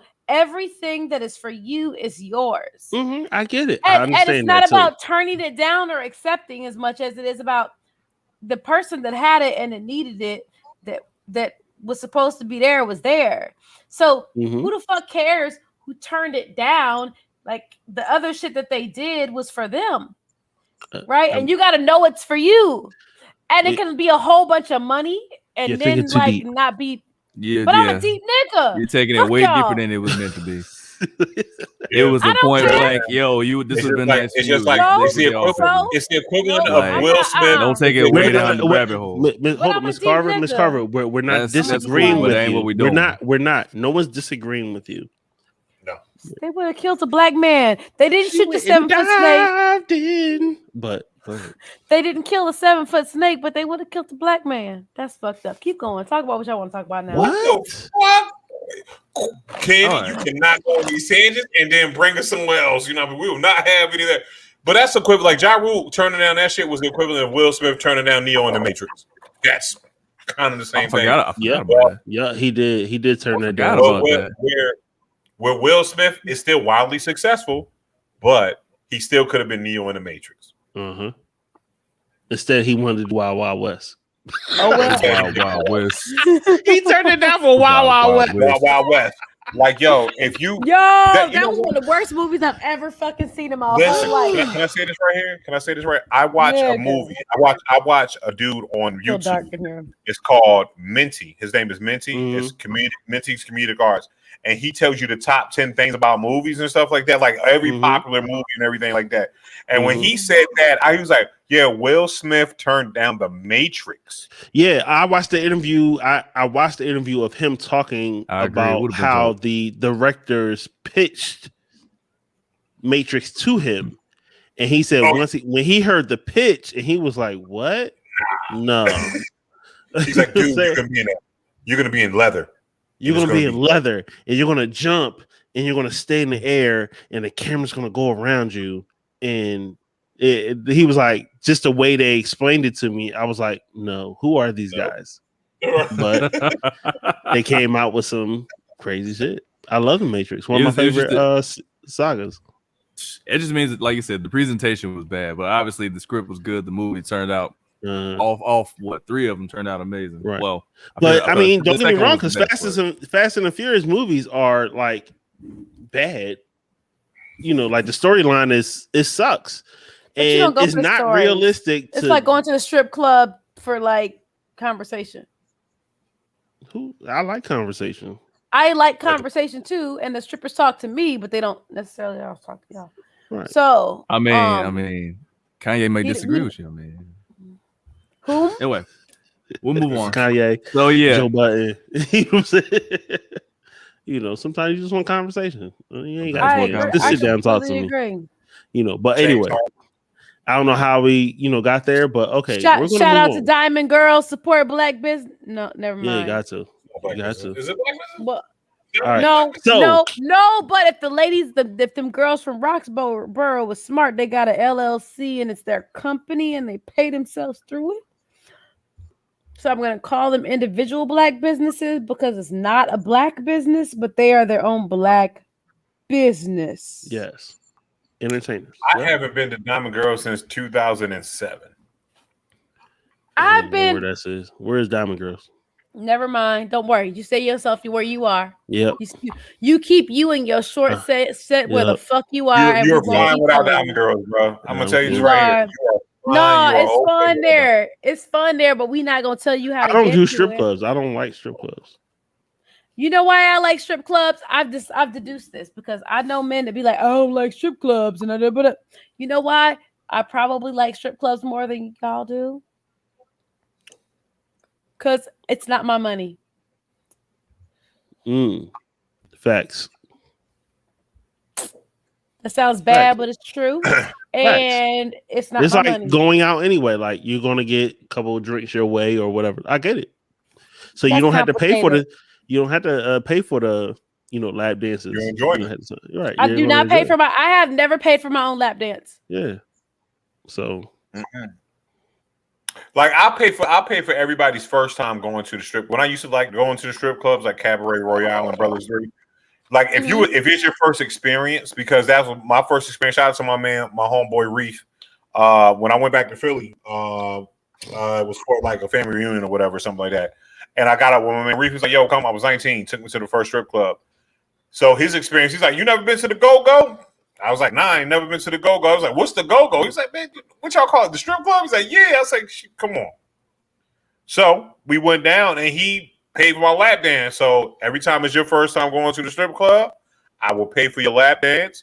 If I go a lot, I'll talk to my homegirl that's a stripper at the strip club. And then I'll say, hey, you'll get the best stripper on me. Like, it's my man first time. Show him a great time. And you know what? And they like it. They like it. Like, yo, they were, how old is he? Like 18. You know what I'm saying? Here, you don't a little young nigga. You know what I'm saying? Go ahead. And they do extra shit to get you hooked. And then that's shout out to strip club. Yeah, my first time I was like 15, 16, something like that. And that's why he don't go no more, because it's outdated, because he went when he was 9 and now he's done. My old head, shout out to my old head, rest in peace, Clint, DJ Eastwood. That was my old head. He took me a spot called Shaky Butts. But wait, didn't in Philly they had to wear pasties? No. The titties was not, out. Not the ones I went to. We was in speakeasies. Shit, I went downtown. They was super live. They was out there with toys and all that. In Philly? Wait, in Philly? Yeah, I went like me. Yo, my man was such a pervert. What year was we this? Went like 7. We went like fucking like. What year was this? I had to be like 19, so it was like 2000. I mean 99, 2000. Those were great years. Yeah, so we went downtown like right after they cleaned up downtown, talk all the porn stores and all that shit. Right before going to the white spots. You ain't go to no real joint. No, it was all they had. The boy, it was nice. Because you ain't go to Shaky Butts. You didn't go to I didn't know what Shaky Butts was, man. See, that's what I'm saying. And that's how I know you're not from Philly. Anybody from Philly knows what Shaky Butts is. If they don't call it Shaky Butts, they call it by his real name. It's called Night Over Broadway. But everybody just called it Shaky Butts. You did not take me to Night Over Broadway. What I'm saying is, because you wasn't in Philly. You was in Chester. Yo, B. Oh, shit. You was in Yale. Oh no! Oh, he may be taking care of the kids. You know what I'm saying? Nigga, shit went left. No, you see that turning knob, that circle? That circle means some shit went awry. That's it. But anyway, and the Cardi B. We talking about BET Awards. Can we get back focused on Cardi B had a baby bump? So we talking about strippers. Okay, she used to be a stripper and she had a baby. Why is that such a big deal? What part? What? That she used to be a stripper? No, the whole thing about her being pregnant. Because that's called gossip news, nigga. Okay. I mean, let's take it. Let's give it a better answer than that, because Cardi B is looked at as a top level celebrity. So anytime there's someone who is important, like if Angelina Jolie pop up pregnant right now, it's gonna be all over the news, and it'll kick Cardi B off the front page because she's considered to be a top level celebrity, and all the eyes. If J-Lo were to pop up pregnant, it's all the same thing. If you are in the forefront of your particular industry and you're expecting a child, then it's a big deal. And it's the way she went about announcing. It wasn't like, a lot of times pregnancies, you'll find out at the the baby's about to pop out, or they just had the child and be like, oh man, I didn't know they was pregnant. She made it a big deal. She showed it off at the BET Awards, and also she dropped her pregnancy photo shoot with her and the daughter and an Offset. So like it became a big, magnet. And of course, I mean, the timing couldn't be any better. Her husband just dropped the album. Migos, was it Culture 3 just came out? So, I mean, it's all in the same. It's all in that vein. So that's the reason why it's a big deal. Yeah, but at the same time, just like, all right, everybody making this big deal about she pregnant. Like, she married. They fucking like, of course she gonna pop up pregnant every once in a while. You know what I'm saying? Like, it's kind of expected. You know what I'm saying? Like, so why is that a big deal? She's already a mother. Like, okay, it'd be different if it was like her first child and know whatever. Like, personally, it was like, okay, I don't see why this is big news. Like, okay, she came out before and been like, oh, she's pregnant. That's cool. Congratulations. Right. And if you recall, it's how she did it last time. She was on Saturday Night Live. I think she had this white dress on. And as she was performing, it wasn't even her first performance. It was like, how you do 2 performances during Saturday Night Live sets. And it was the second performance during her Saturday Night Live set. And whatever she put on, it was like, she didn't say shit. She just came through this bitch. And it was like, bow, bow, bow. And everybody's like, ooh. And that's just what happens. Okay. And that's what the gossip news cycle looks like, in my opinion. So I think so who's been talked about more, her or Lil Nas X for his performance? Cardi he did this. No, because what Lil Nas X did. Lil Nas X Lil Nas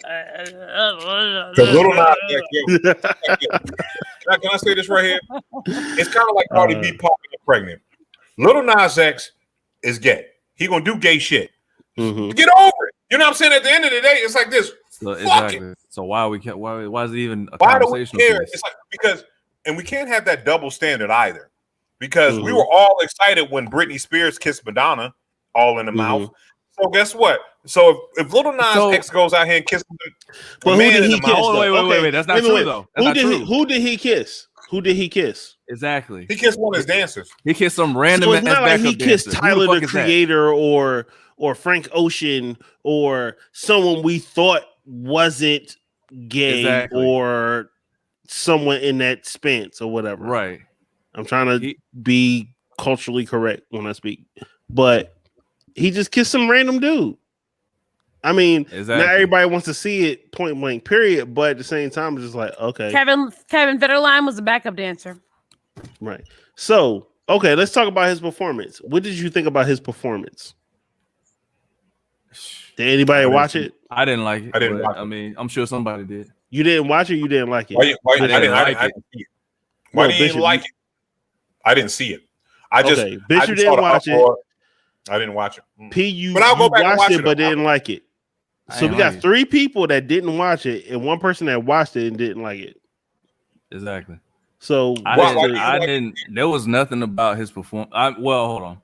Let me back up. If I'm being completely objective, I did like the the Pharaoh type of look, the aesthetic of the set. I liked, but y'all gonna try to kill me in the comment section. I really don't give a fuck. To be honest with you. Here's my thing. Oh shit! Lil Nas X came out as being gay to the world, even though it wasn't a secret, but it was it wasn't common knowledge. This was 2018. Right. I'll be back. I'm listening. So 2018, he came out. He was gay. This is during his Old Town Road. This is like the hind end last whiff of Old Town Road. Going into this was what Pride Month of 2000. So yeah, he came out and then he obviously had already done the next year he did the Grammy performance when he had every version of rodeo like you could think of with BTS and then Nas came out and performed with him. All right, cool. He had already come out. We already knew the nigga was gay. All right, cool. Like again, who cares? All right, so he went from I just told everybody I'm gay. It's a big deal for me. All right, cool. Right. So then we move on to this Montero Call Me By Your Name thing where he's fucking demons and lap dancing on the Satan and all this stuff. Then he comes to BET and he does this performance that was really not all that. My thing is, I feel like Lil Nas X is just playing the game because all of a sudden he is like the super gay man. I'm the super gay man. Look at me. Poster boy. No one's ever been as gay as I am. Like doing like what Daylight did. Remember how Daylight in Battle Rap came out and said he was gay, but he wasn't gay? Yeah, I remember that. But that's what I'm saying. He's doing it just for the clicks and the views and for people to talk about him. Like, who cares? You know what? Is your music hot? Hold on. I gotta stop you, baby. So you can say what you want to. I want that. Come on, what you got? Come on, what you got? No. Like the idea. So what happens is in a space where you're getting paid for your creative talent, sometimes you're not as comfortable in the beginning being your whole self because there are people in your space or society making you feel like who and what you are won't allow you to attain this level of success that you're looking for. And so you chill out a little bit at first to make sure or to like ensure that there's space for you to grow or make money. So I understand that we can easily get caught in the assumption that everyone is disingenuous and that everyone only wants clicks. But isn't it a definite fucking possibility that the nigga been gay as shit and being gay as shit and doing gay ass shit for a long gay ass time because he's a gay ass black man. However, he did not feel comfortable doing this shit in the beginning because he wanted to make sure a nigga wrote a check. No. So I think so what you saying? Have you been in spaces where you've had to be concerned about that before? Because I personally been in spaces. Had to be concerned about being gay? Being whoever you are. Being whoever you are. Right? Do you understand? So in your case, it's like most of the art world is white. I don't mean to cut you off. Most of the art world is white and male. Okay. And when they let the blacks or the Hispanics in, it's for entertainment so they can hear about our struggle. Okay, wait. Hold on. That's a good point. Slavery or some shit. Like, that's a good point. So wait. Before you run off, I don't want you to leave this point because that's a good point you just made. Okay. That's a great point. So if that is the case, then why didn't he perform in this sort of manner at the quote unquote white show, the Grammys? He wanted to wait till he got the BET Awards for that? Explain. Well, Grammys, when was the Grammys, my nigga? The Grammys was in March. The year after he came out. So I mean, you can so throw away 2020 because they didn't have anything new going on at the time. So what you're saying is that as time moved forward, he got more comfortable being his authentic self and doing what he wanted and still getting paid. No. So what I'm saying is Hold on. Let me see. Because I get that it might make you uncomfortable. Hold on. No. You can go pull that bullshit. You can pull that just because he gets doing gay shit. Now I'm uncomfortable. Fuck that. What he's doing. No, can I say something? First of all, hold on, Candy. Hold on. I have a point to make. And I would like to speak. Okay. So what it is this right here, because I'm listening to both of you. You know what I'm saying? Okay. So here it is. Your point to the Grammys, the reason why he's doing it at the Grammys, and the point that Candy is making is this right here. You got to look at the timeline. It's not like he came out and did the BET Awards and did this performance right after he came out, because the BET Awards was years later. What it is this right here. When you're comfortable in your own skin, it's like the Beyonce effect almost. It was like where Beyonce told white people she was black. And it was like this. She got to a certain point where she could not be fucking touched. And she went super duper. Oh, niggas, y'all forgot I was black? No, I am super duper black. So it's the same thing with Lil Nas X. It's like this, because the point is, that's right. No, you can't.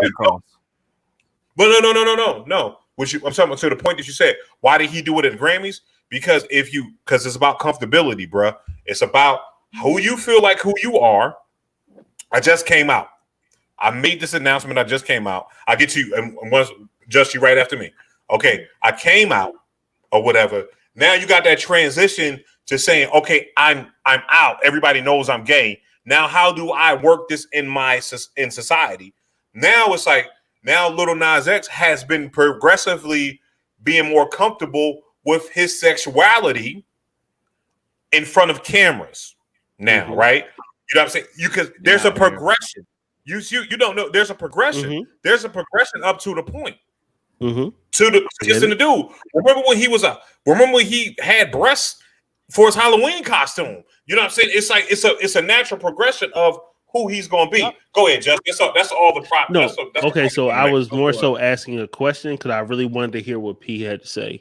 Because he doesn't speak a lot, but I wanted to hear his opinion. My main thing was, I guess, just to coincide with two things. All right, if he came out with Old Town Road, 3 years ago?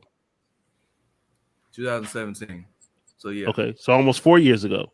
So he had that in Panini, and they were already talking about him. He had already came out then talking about that he was gay, homosexual, what have you.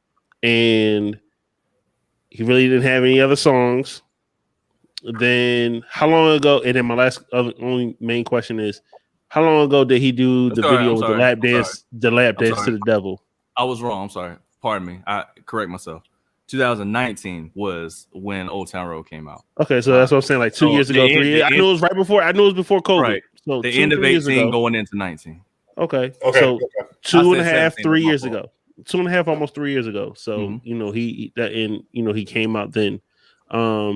But when did he do? I guess to get to where P was trying to go. When did he come out with that video where he was lap dancing with the devil? That was early this year. That was either the beginning of this year or the very end of last. No, that was this year. It was this year. Was it before or after the Grammys? That was during the time. Good question. I'll find out. Because that was during the time. That was during the time of when he dropped this because the Satan shoes came out at the same time. Yeah, they all came out around the same time. So yeah, about the same time. Like I don't know the song. I never listened to it. I'm not a Lil Nas X fan. Even smart. when he did Old Town Road, I didn't like the song, so I never listened to him. Yeah. So I don't care whether he's gay or not. I don't even know what he's saying in his songs. You know what I'm saying? No one cares. It's kind of the point. What Okay, I'm saying so to you is what I'm saying to you is this. Maybe I'm not being clear, and it could be just me being emotional and trying to get my point across. That what the fuck is that noise? She was sipping out her cup. Okay, let me help you out. There you go. So, because we're gonna sip drinks while we trying to talk. So let me try again. What I'm saying to you is this: Lil Nas X being gay does not move the needle for me.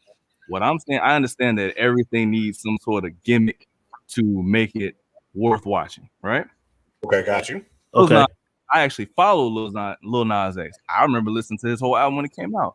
I knew that Panini would end up being a hit. I thought Rodeo had a chance. It didn't really blow like I thought it would. But the point is that I followed his performances. I followed the music. I followed it all. If you want to look at what I'm saying to you is this: the Lil Nas X is using the fact that he's gay as his promotional tool. What I'm saying to you as a consumer is I'm no more likely to consume your music just like Lil Nas X is black. There's plenty of black artists who are trash. I'm not going to listen to you for the sole reason of you being black. Just like I'm not going to give you headlines for the sole reason that you're gay. You understand what I'm saying now? Does that make more sense? I'm saying leading up to Lil Nas X. I want to step in. I want to step in and say this right. So you're saying he's using the gay card? Exactly. He's using the gay card specifically as a promotional tool because y'all don't listen to Lil Nas X, y'all might be paying attention to the timeline. So let me give you a little bit more. When he dropped that holiday bullshit, it did absolutely nothing. It was a brick. No one listened to it. Okay? It was like, it was a holiday. I got who? No one gave a fuck. That shit was garbage. Garbage. Throw it in the trash can. It was trash. Because I listened to Lil Nas X, I know these things. So he said, dang, I came out as gay. No one really, they gave me some likes and some light for it. All right, cool. Well, let me see what I could do with this. All right, let me drop a song that I think is cool. It's a holiday. No one cared. And that's why I'm saying to you, when he dropped some music and no one cared, that's why he's going as far left as possible. I'll amp up this gay shit because people now will like me because I'm gay. And then anytime someone speaks against it and just says your shit is trash, they're gonna say, well, it's because you're gay bashing or because you're not comfortable with the gay man. No, it just wasn't good. Now I gave you way more light than you deserve, Lil Nas X. I'm giving you way too much energy. The shit just wasn't good. And your performance wasn't that great. It was okay. So it was mediocre. It was a bad performance. It's a bad performance. Don't be sorry. No, you don't be sorry. No, because now you because so what I'm saying is right here where P Nominal was coming from is like, yo, I fuck with Lil Nas X, you know what I'm saying, on some of his songs. They good. But these shits is trash. So you coming from on some like I'm a DJ. I'm gonna play Lil Nas X. I don't have anything against him, bruh. I think he using the gay shit. You're not gay like Elton John. Well, Elton John is like, yo, I make dope ass music, and I just happen to be gay also. Exactly. That is thank you, Bishop, for helping mold my words into something easily consumable. Because that is what I'm trying to get across. That's the point that I'm ultimately making. Frank Ocean, who came out to be gay. You know what I'm saying? He got some, good music, and you know what I'm saying? I mean, don't get me wrong, that Channel Orange, he got a couple joints, and I was like, dang, you messed up the vibe for me. You know what I'm saying? You telling bull in the shower, but I'm just saying, I mean, that messed up my vibe. But ultimately, the songs is dope. You just happen to like dudes. I don't care. You know what I'm saying? So, like, there it is. I don't like Lil Nas X, period. You know what I'm saying? And it's not because he's gay. I just don't like his songs. I don't like his songs. I liked them at one point. I don't like them no more. But I didn't like Old Town Road. I know Panini, but it's not.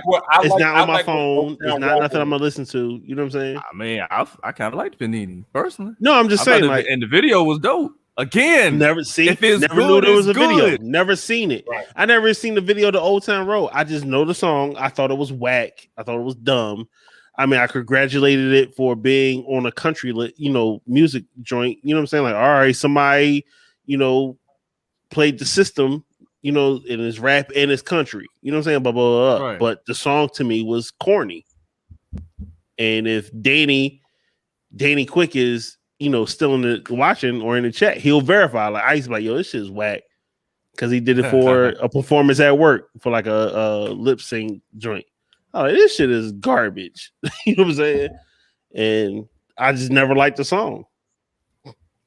So, I mean, we said all that to say this. I'm glad Bishop and you are listening to what I'm saying versus, getting caught in the emotion. But that's my point, is that good music stand on its own. Good performance stand on your own.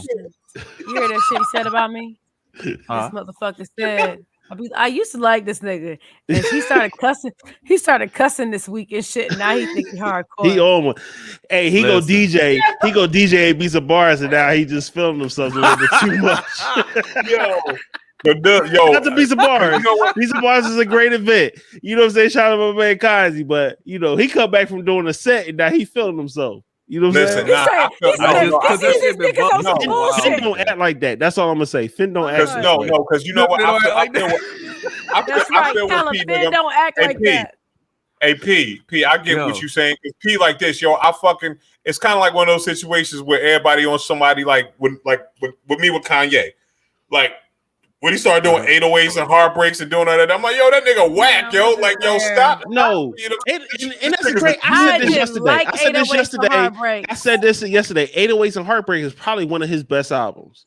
But I didn't like it. That's one of my favorite Kanye. Yeezus is horrible. Yeezus was trash. Serious? What about motherfucking My Twisted Dark Fantasy? That shit is sonically fucking perfect. Beautiful. Great. You know what I'm saying? And the reason I say that was because we were talking about the T-Pain situation where Usher came to T-Pain and it was like, you messed up music and blah, blah, blah. I was like, you don't even realize that T-Pain, for lack of a better word, ushered in a whole new sound. Oh, yeah. Because Kanye started using auto-tune after he heard the T-Pain. So 808s and Heartbreaks, auto-tune. You know what I'm saying? My Twisted Dark Fantasy, auto joints, he started having auto-tune. He started being more melodic, which brought in the Travis Scott, which brought in Future and the Lil Uzi Verts and all the other joints. Like, he brought in, T-Pain brought in that melodic, even though he can't, quote unquote, fully sing, but he had melody. Yeah. And so that's why all those artists that I'm talking about became more melodic in their sound, even though they couldn't sing. So because T-Pain did I was watching Watch Pop on Netflix joints. You know what I'm saying? I wanted to bring that shit up. Did you watch other episodes, Bishop? Have you watched other episodes? I watched the Boys and Men joint. I watched the Boys and Men joint on how Boys and Men was the original boy band. And it was like, yo, somebody has an echo. You good? Bishop. Me? Is it I? Is that the cat? Anyway, go ahead. Candy, you talk first. Right. Or Bishop, I'm sorry. Go ahead, Bishop. Yeah, thank you. One of y'all. I kind of host the show too. But people come to see me. But you know what I'm saying? Come see you, Otis. Right, thank you, Justin. I took the words. They come to see the group. My brain, it was in my chest, and it came out of Justin's mouth. Can I say this right here? I'm gonna say this right here. We gonna have wait, but you David Ruffin. So I need to be like, you be like, they come to see all of us. You be like, ain't nobody come to see you, Justin. 5 years later, Candy, Justin, P. Naaman, I still got it. They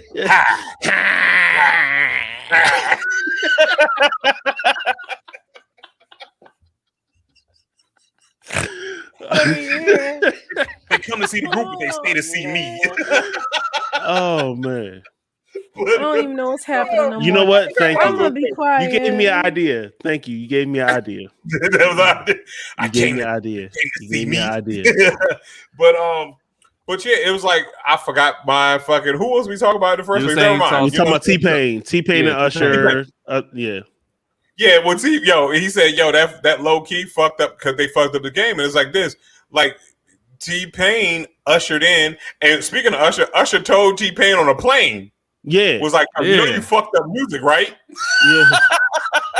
Hey, he was like T-Pain was sitting up front. He was like, yeah, Usher was behind me a couple of rows in first class. He told me to come back and holler at him. He's like, I was asleep in the flight attendant woke me up. You know what I'm saying? But speaking of Usher, I'm going to go see him when I go out to Vegas. He got a residency out there. Oh, nice! And yeah, I want to go see him. Yeah, got some good seats. So, but anyway, yeah, go ahead, Bishop. I just had to plug myself. So Usher said he messed it up. But what we fail to realize, like looking at the episode, that T-Pain didn't start auto-tune. No, he didn't. Not at all. Share the auto-tune that we listened to with the inflected voice and all that stuff. Like the music industry has been using auto-tune to fix vocals. People that couldn't sing. Right, to make people actually sing, right? But the auto-tune that we first realized was Cher Believe in Love. When it had the inflection. No. Yeah, that was the one. No, because Computer Love doesn't count because that's a vocoder. It's not the same thing. That's a vocoder. That's this right here. That's the joint in your mouth. The same sound. Right. Don't matter the technique or how it was done, but the sound. But yeah, like all of that. Right. Yeah. But you can't blame T-Pain for that. And the fact is this right here. Well, we all knew something is this right here. That T-Pain could still. The reason why T-Pain auto-tune sounds better than everybody else, because T-Pain can actually fucking sing. Right, and he has melody. Right, like he sounds good with it. He knows how to make the Let note. Me buy you a drink. Some people say ooh wee, but yo, I love Pain's my dude. Shout out to T-Pain, and he can rap too. No music. Yo, he got a joint. He got an unreleased joint. What's oh man, Nas's One Mic. He did a joint over that, and it's called One Night, and that joint is banging. You gotta pull it up on YouTube. T-Pain One Night or whatever. And also, if you can find Tony Sunshine, I Love My Desert Eagle. It's one of the. Have you ever heard that joint? Say it again. My Desert Eagle. No, I've not heard that. And I love Tony Sunshine. Yeah. Hear this. Yo, Tony Sunshine. Yeah, One Night. But listen, One Mic freestyle or whatever. But yeah, it's good. Right. It's good. Also, look at Tony Sunshine's "Love My Desert Eagle." It's ordinary.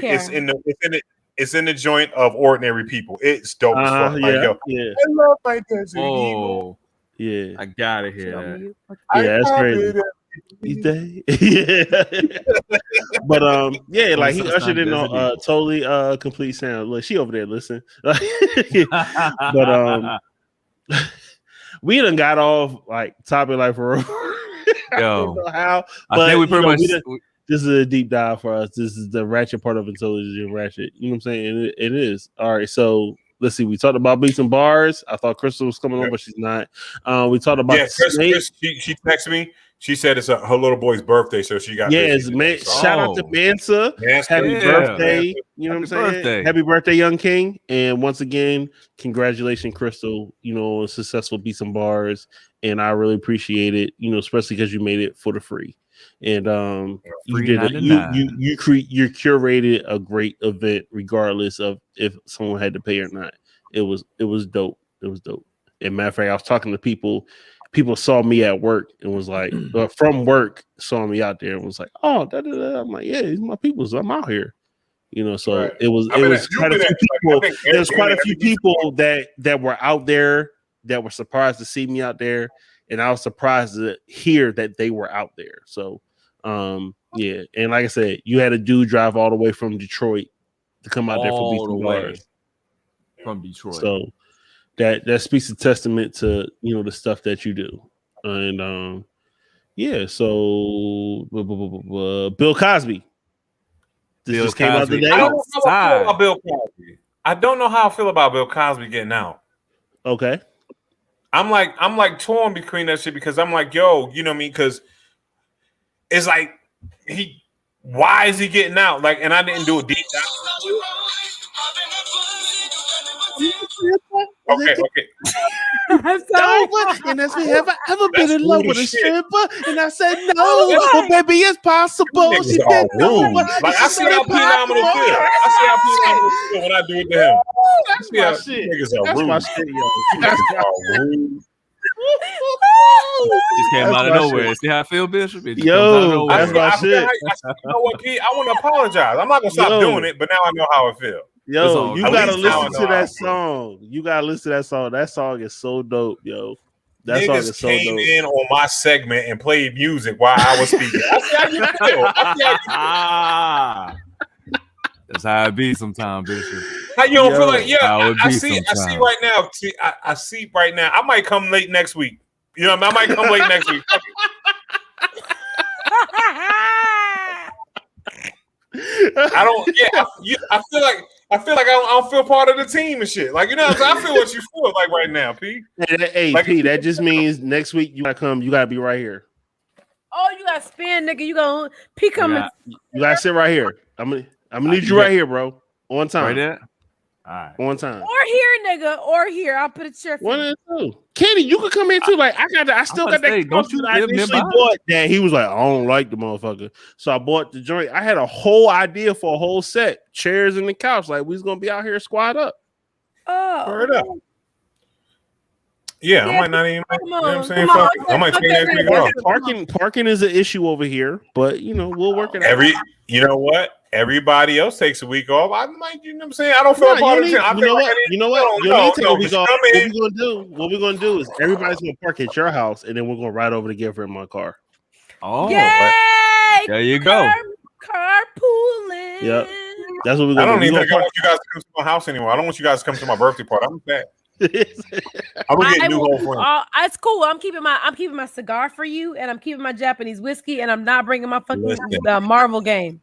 And Justin's just gonna win from afar, nigga. Justin's just gonna beat us all from afar. I'm taking all y'all chips with dip. Anyway, what was you talking about, Bishop? All right, so we was talking about Bill Cosby. All right, Bill Cosby's out. So Bill Cosby got released today. He cannot be charged or convicted, or not convicted. He can't be charged for the same crime again. They're, letting it go. The only thing next is the Supreme Court, and they don't believe that Supreme Court is going to take this case.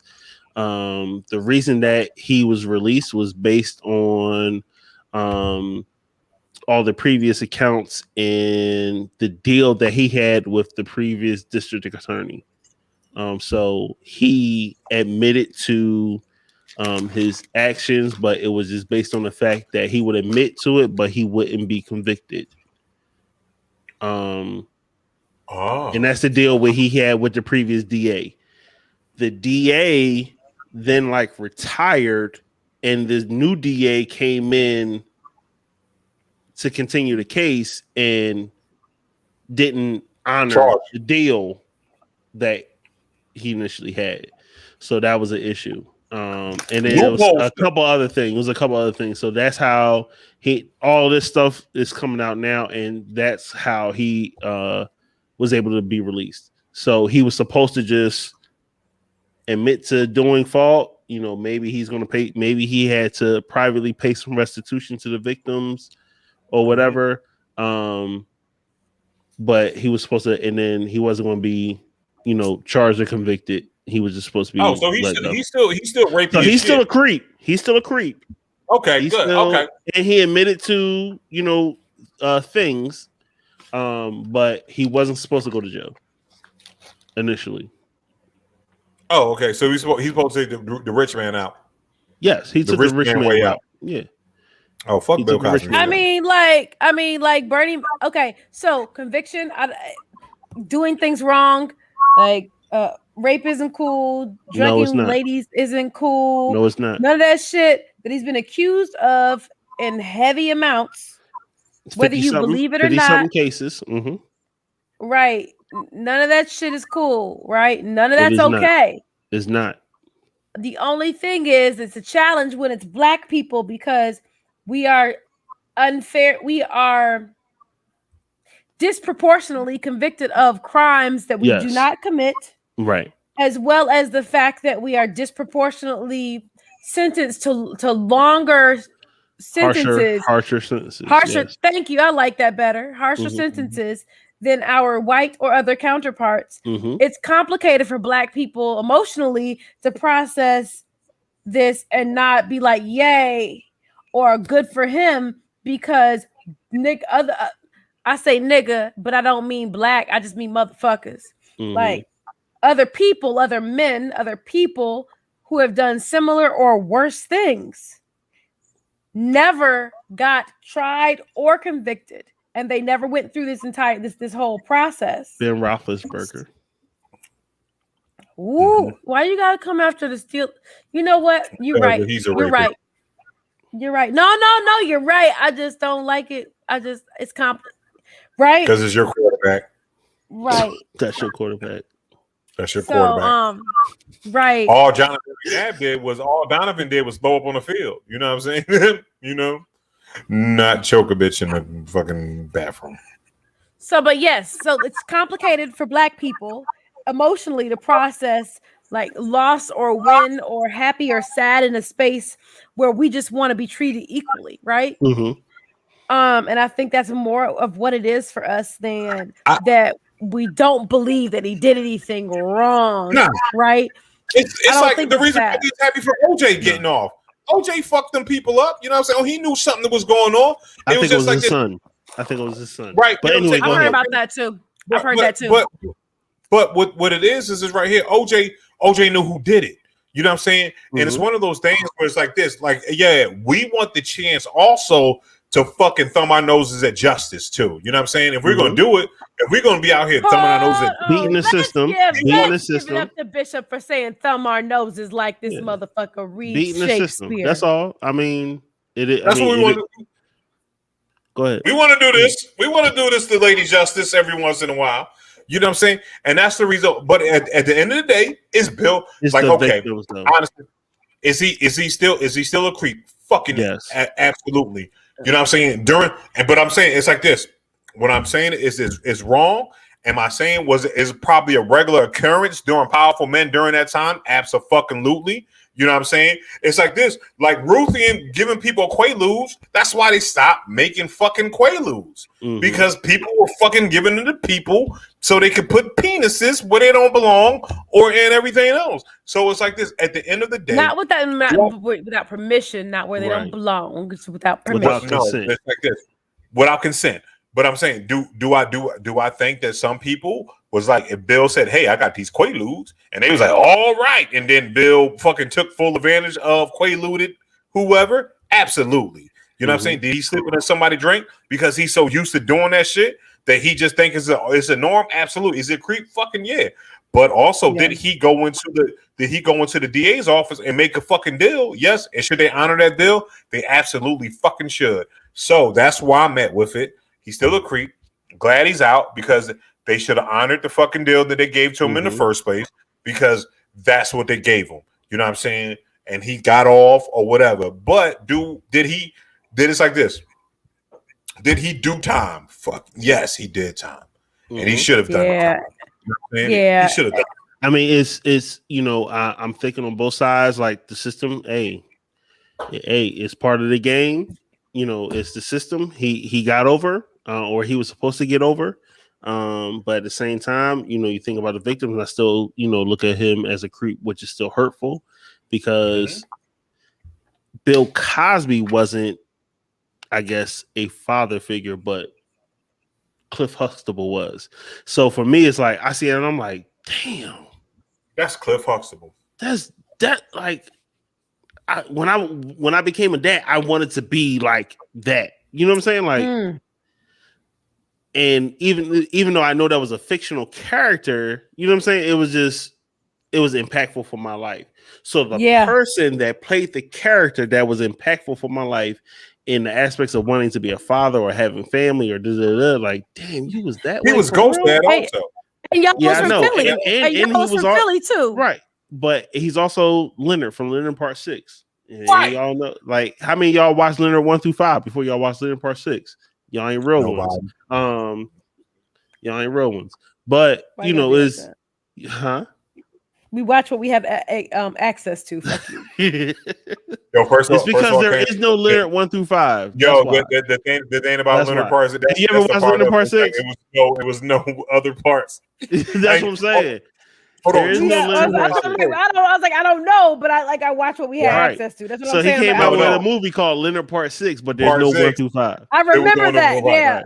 So, but guess what? You know who else? Guess what? True hip hop story. DJ Clue's first mixtape started off at number 5 because of that. He was like, so he would always look like he was already established. So his first, he was like, yo, this number 5. Hey, you know what? We should have started out with Intelligent and Ratchet episode 75. Right. It's like, what other episodes like you know, it's the lost tapes. You know what I'm saying? But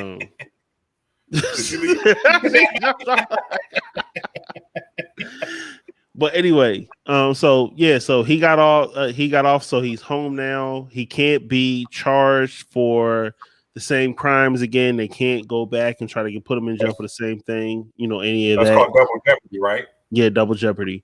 So I don't know whether to say congratulations or welcome home, but hey, Bill Cosby's home. You know what I'm saying? So, yeah, I know he was supposed to do a press conference. I didn't watch it, so I don't know, you know, if he did win or what he said. I saw a piece of it. Okay. Oh, he did do one? Yeah, I mean, well, I don't know if you consider this a press conference or not. It was media there. It was his lawyers. But he did talk to the cameras. He talked to the media. What I saw was the lawyers doing all the talking, and Bill was just standing there. He didn't really say anything. Okay. And he was looking a little lost.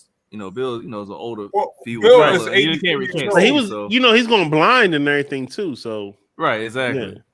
So like he was listening. He every now and then he kind of grinned a little bit, but like that was basically he didn't say anything from what I saw. Now I didn't see the entire footage. I saw maybe like 2-3 minutes worth. Got you. So got you. Little Bill. Like I said, Bill's an old man. Bill's an old man. You know what I'm saying? And it's like this. 83 years old. You know what I mean? I was thinking that.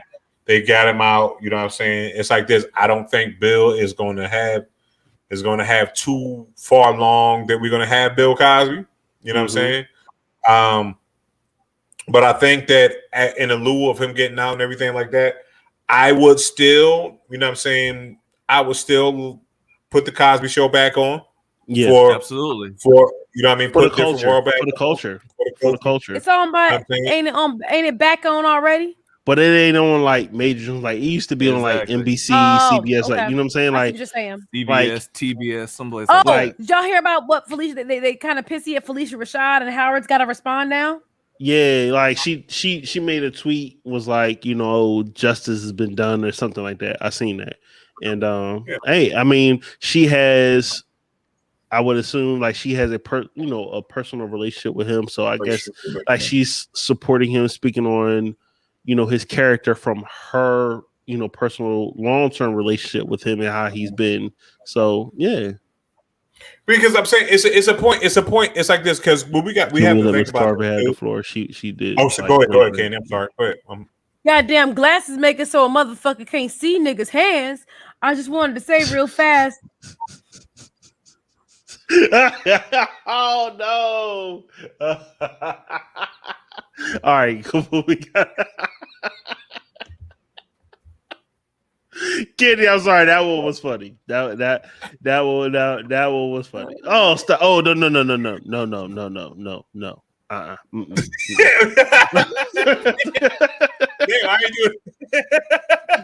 didn't do it that time. Got to say the got to say the nay no. Got to say the nay no. We try to bring. All right. Okay. What's wrong with you? They all got the motherfucking Cobra. They called the Cobra? They finally got the fucking Cobra. All right, cool. Oh, cool. That's all right, so I'm done. All right. And so we were also talking about, and I want to bring it up. Chauvin, Derek Chauvin got convicted, sentenced. Yes. So he was charged, convicted, and now he's been sentenced, and he's doing, was it 25 years, 23 years, something like that? 22 years. I'm sorry, 22 and a half. 22 and a half years. For the death of George Floyd. How y'all feel about that? So what I read was that they wanted to give me 30. So it fell short. So from what I heard, it fell short of the 30 they want to give, but it was still a lot more than the minimum. So that I guess what they did, they came to a medium. They came to a medium. So yeah, I like the fact that he at least has to do at least 10 to 12 years in there, you know what I'm saying, and or 15 years depending on how they have the sentence and everything going on. Say when is he up for parole? Right. You know what I'm saying? So and then and I hope, like, can I say this right here? And this, go ahead. What I'm about to say right now does not have any bearing on Intelligent Ratchet or anybody else. Or this is just totally my opinion and how I would handle things. Go ahead and let him out on parole, so I can have the opportunity to shoot him in the face. You know what I'm saying? And guess what? That's how I feel about it. If anybody killed my father, you know what I'm saying, or my son or anything like that, do your 15 years. And if I'm alive and living, guess what's going to happen to you? Pop, goes my nine. That's a real song. I didn't make that up.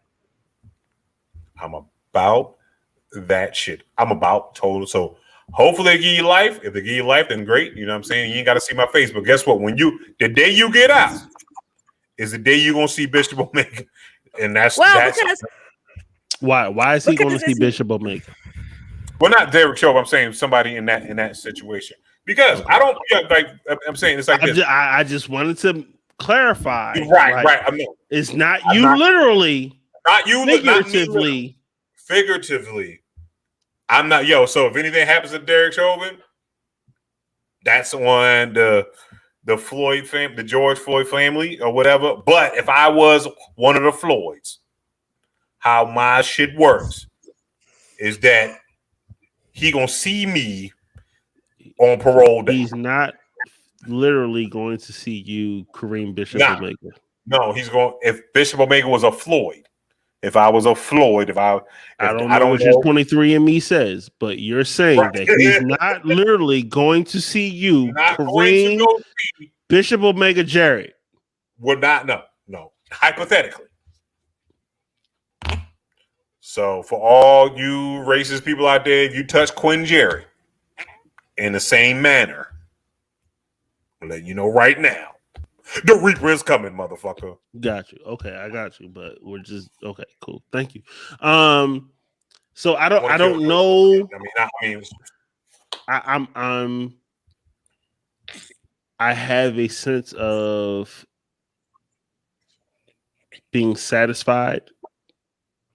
Like, okay, good. He got sentenced. You know, there has been some form of justice.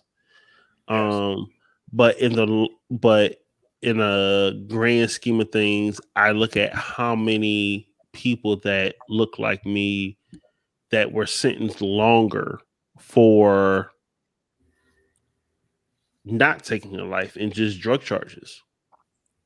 Stealing ice cream out of fucking gas station or something. Exactly. Or, you know what I'm saying, things like that. Yeah. And it's like, okay. I don't want to say, I'm going to take what I can get, but I'm like, okay, finally, if anything, this is going to start showing like, all right, y'all, precedent. Something's going to be done. You know what I'm saying? This is going to be the precedence. Like, so for the people in that profession that act that way, that think that way, that support all of those actions, no. You don't know nan nigga. Nope. This can be you. So be on your shit, be professional, do everything that you're supposed to do, in accordance of law and policy and guidelines. And one, you'll be okay because you won't be doing shit like that. That's right. Because if you're not doing that shit, you ain't got nothing to worry about. Right. Now, if you are, then you got something to worry about. This could be you. And this could be you, and that's your own fault. And you can talk about police officers, right? Mm-hmm. I am not one, but my understanding is when you enter spaces as a police officer where you have been sentenced to jail or prison time, that's not a fun place. You're in PC most of the time. Whether you are stuck, whether you're by yourself, there's no good outcome in regards to the space that you're in.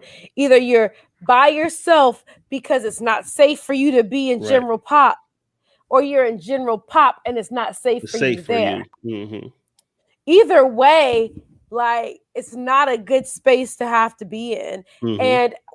And when someone kills someone, it's never enough justice or enough time ever. Because that's all I saw was it's not that's enough a whole time. life that this person took. Yeah. It's never going to be enough time. And so that's why I was like, I'm not fully invested in the situation or the case. That's why I was like, I wonder if he got, even though he got sentenced to this, but is it 6 years good behavior? He's up for parole, or blah blah blah blah. So,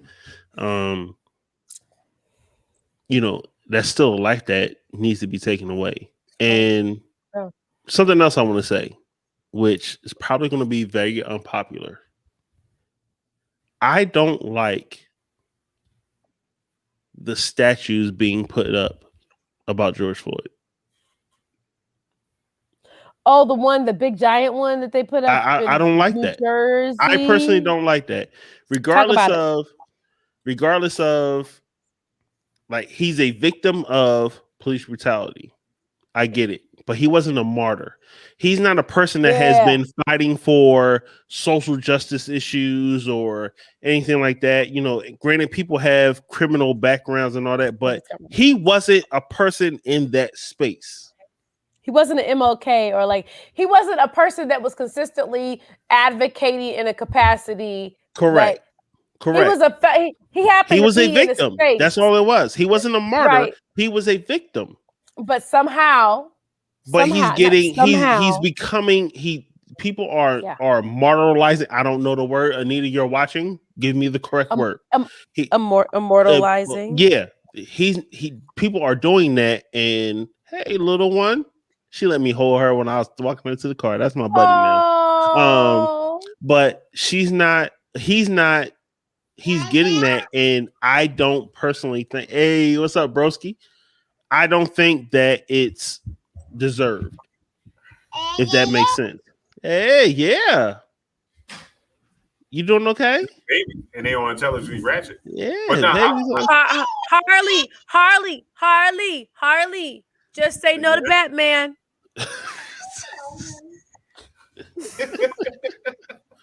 But yeah, I don't like the fact that people are building these statues and doing all that. That was Quinn. Hold on. Whatever. But yeah, I don't think that I mean, like I said, unpopular opinion. I don't think that he deserves statues and all this other stuff. But I do acknowledge that he was unfairly treated by police. That shouldn't have happened. Chauvin should have been charged, convicted, and sentenced, as he should. But I don't think that he deserves. I don't think he deserves statues. I think, but this is. I think I can agree with you But on that fact, but if we're talking about at the bottom level, exactly. But what we have to talk about is how when he passed away, the world protested. His passing, you know what I'm saying? I think it's more to that point that if you want to do something to give him a bill or something, you know what I'm saying? Start a policy or something. You can do that, based on that. But a statue, like a shrine for people to go and immortalize. Like, no. That's what I'm saying. I think that's the reason why people did it. That's in that aspect. Because it was wrong. I don't think it's deserving of a statue. Somebody asked me. I remember around that time, I got contacted about doing mural work. I'm sorry, go ahead. I got contacted about doing mural work. Mm-hmm. And I won't say who, but one entity asked me to do a George Floyd mural, right?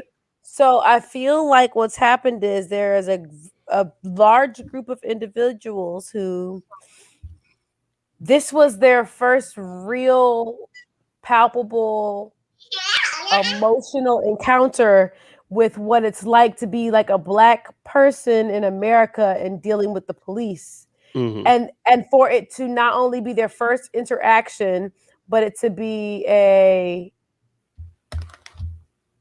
fatal interaction. I feel like it touched them in a way that they hadn't experienced before. They realized. We've been knowing and we've been talking to them. We've been knowing stuff has been documented and witnessed. I mean, but somehow Lando Castile and but somehow it didn't seem real.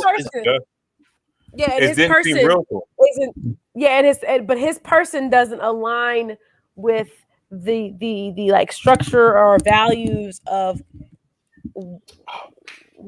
someone we need to be remembering and seeing, and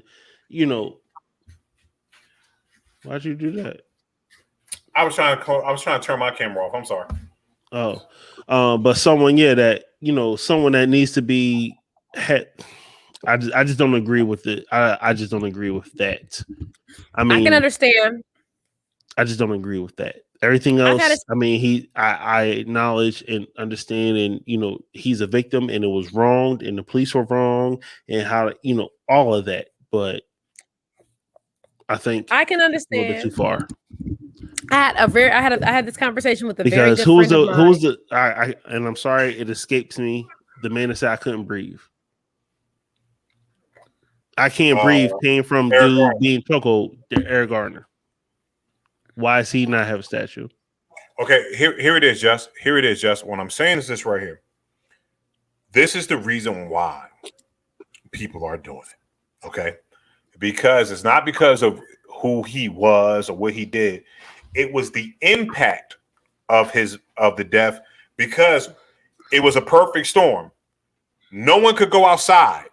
We didn't have anything to distract us during George Floyd's killing. That was the only thing that we could focus on, right? There was no sports, there was no anything. And then it's what happened.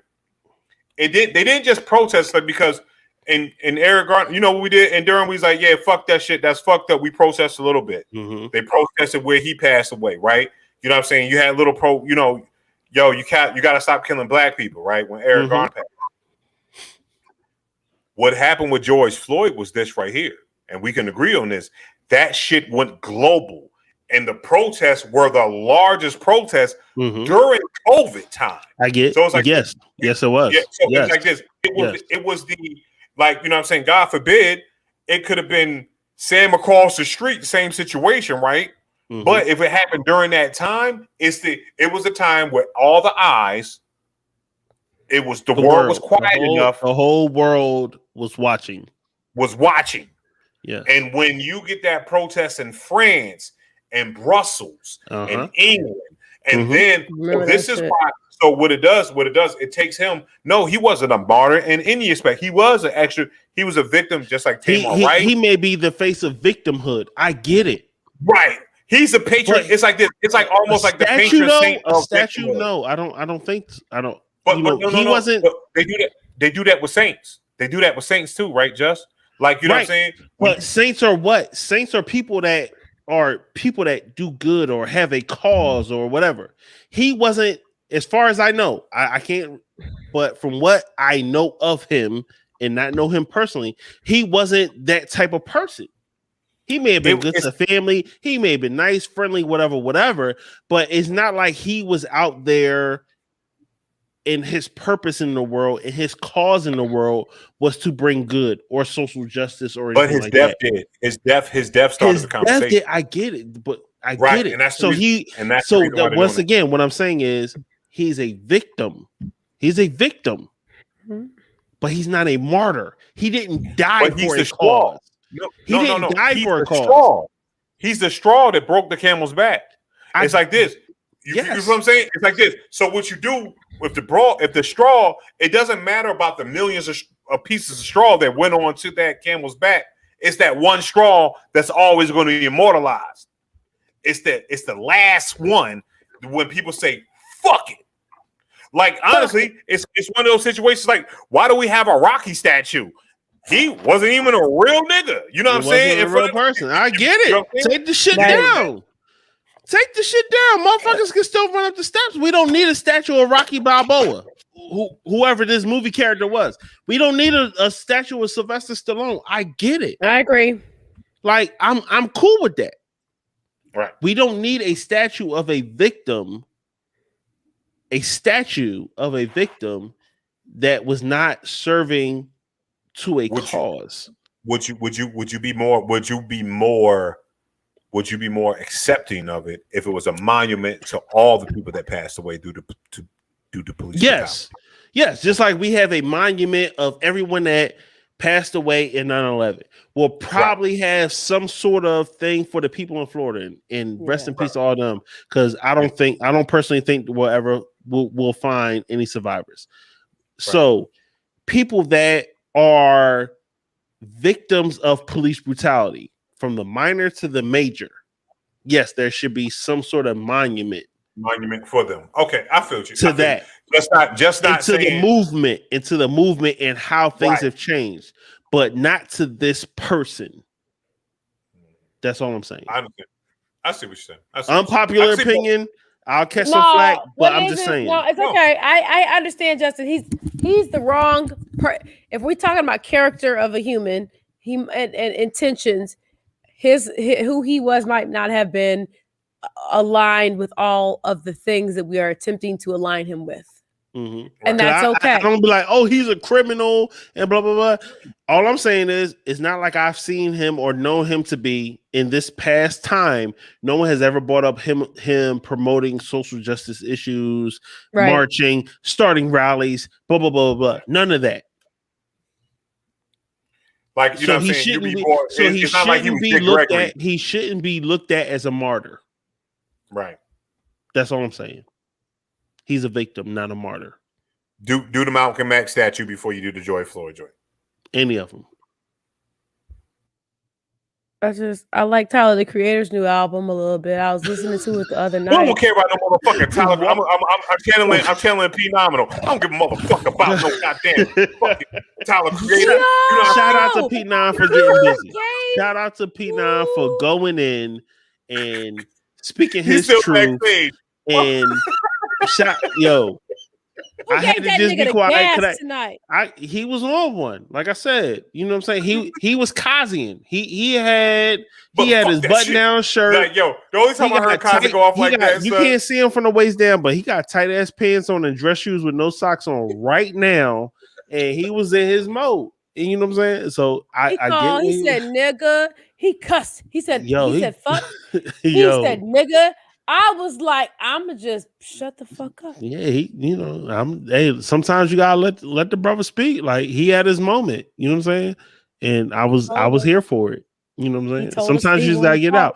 You know what I'm saying? And he just spoke his own opinion. But sometimes we just gotta do that. You know what I'm saying? When a person doesn't speak normally or says certain things here and there, when they are wanting to get something out, hey, let them get it out. Hey, right. Boy, you got it, bro.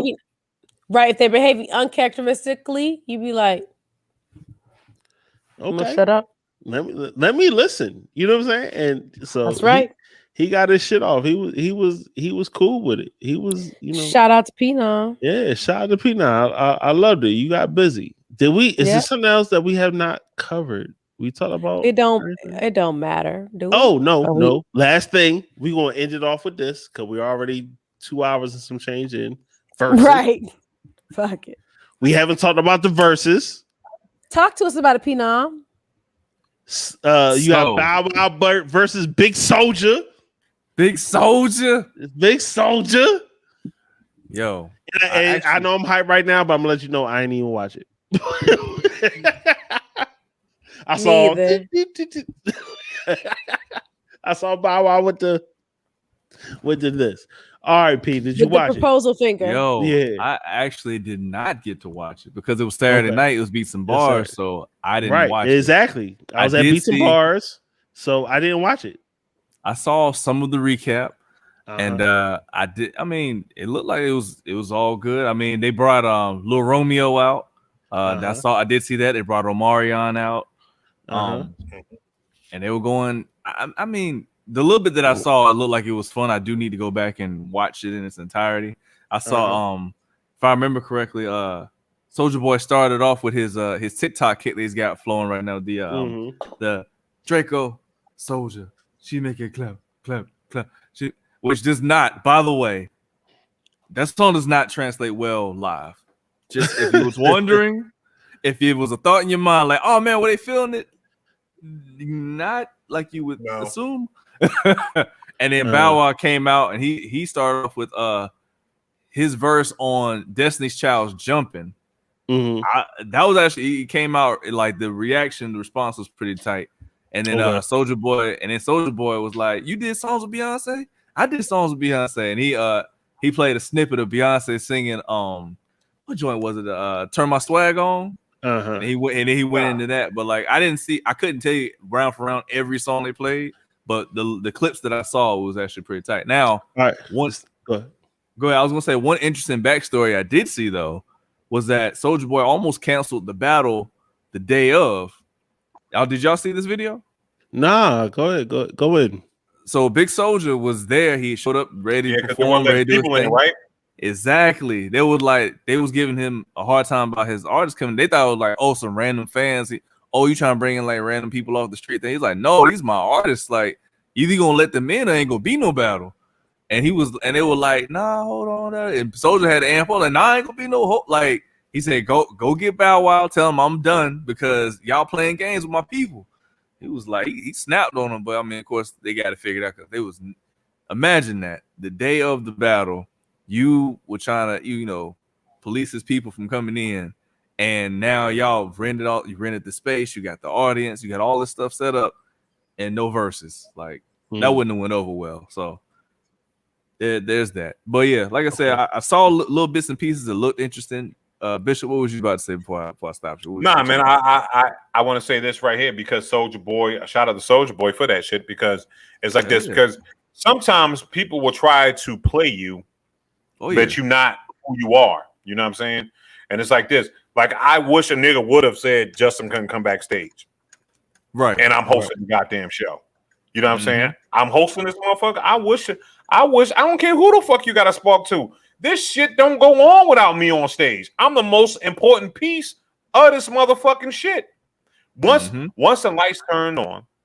Appreciate it. Once the lights turn on, guess what? I'm what makes shit run. Right. Right. So that's how it is. And he was like, and it wasn't like he was trying to let in he wasn't letting in Phenomenal. You know what I'm saying? Just because he like Phenomenal got a job to do. You know what I'm saying? He wasn't letting just in just to let just in. It just got a job to do. These are my artists. These are my people in my gang. These are the people that, you know what I'm saying? Like, even if you're not performing, I need your morale to be up. So that way you could make me this money. I need you to be here. You know what I'm saying? Kenny ain't painting nothing on nothing intelligent, right? But guess what? If I'm doing something Bishop Omega, guess what? Intelligent Ratchet has to come in with me. Why? Because they make me feel warm and fuzzy. These motherfuckers are my support animals. I need them next to me. You know? There you go. Yeah. I don't appreciate that. Support animals, I don't know, bro. I'm not a support animal. This thing, I was just like, all right, cool, I appreciate it. I'm about to like, yeah, He said, these niggas, this is my support animals. He meant well. I knew where he was going. I know he meant well, but I feel disrespected. Nigga, you ain't gonna just be petting me. I'm supposed to be spitting in his ear. What? Well, you gotta remember, Bishop. I'm back. Y'all gotta remember, Bishop's vocabulary is limited. I know, so I get it. Listen. And guess what? It's like no, but I'm saying I was speaking in regards to using you guys as an example for Soulja Boy. You know what I'm saying? Like I don't feel like you guys are my support animals. You know what I'm saying? I need these niggas around to feel comfortable. It's funny to me, but I'm like, nah, nigga. You ever seen Conspiracy Theory? It's like you niggas are my Catcher in the Rye. You know what I'm saying? Like I don't feel normal unless I buy Catcher in the Rye. You know what I'm saying? I'm a fucking Manchurian candidate. Bishop trying to fix this shit now, y'all. He tried. I am not. He about to know what? Off the stage. Like this. Support animal. Look, you guys are my. You know what? I ain't coming out no more. No. Get t-shirts made. Intelligent Ratchet support animals. Like, yo, every time someone does a show, we got to be that person's support. Ooh, good. When we come out, when we come out to Candy's art installments, we want to wear support animal t-shirts. Right. He'll be hitting us with paintbrushes. No, Bull City Apparel. The last event I had where I had people, I had Bull City Apparel make shirts for my people. So I'll just have Bull City make shirts again for me. It's gonna say support animal on the back. They'll say no. They will say no. They'll say Candy Carver's creative support animals. See. Can you just put CSA on the back? Right. Just so people we know. Yeah, it'll be an inside joke. Just put CSA. Just put CSA on it. I'm cool with that. You know, it'd be an inside joke between us. You know what I'm saying? Right. Just said I'll wear it, but can you make it an acronym? Yeah. I mean, my thing is right here. Do you think that the Ratcheteers, because we're talking alone right now, do you think the Ratcheteers will allow us to change their names to support Intelligent Ratchet support? I don't want to do that. Nope. I don't want to do that. I don't want to do that. No. You make me feel comfortable. Any anxiety that I feel, you guys make me feel comfortable. Oh man, listen, man. I'm like, they be like, you support him? Yeah, I just tell him in his ear, you're just a man. You're only just a man. Oh, thank y'all so much. I need you to know it's special every week. Oh goodness! Yo, shout out for Justin for giving me the button, yo. You deserve that one. I had to give you that one. Oh shit! Yo, you would sit here. I would have gave up both, but I'm like, all right, we ain't talking on this one. Hey, nigga, it'd have been no visual. It'd been audio. I'd have been like, hey, nigga, yo, I ain't no goddamn support. I ain't your goddamn support animal. I ain't gonna be rubbing your head.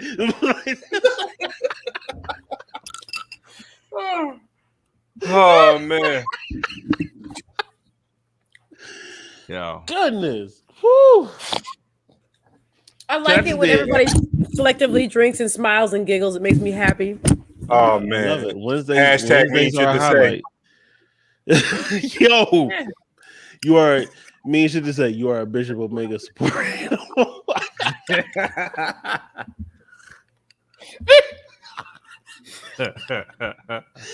You are your name here support. You are my name here support animal. Oh man! Oh my gosh. Dang! Shout out to all the support animals out here. That sounds so like... bad. That sounds so bad. You can't even. No support. No. No support animals. No comfort animals. Oh God. No. All right, back to yeah, I know, right? Back to Verzuz. So all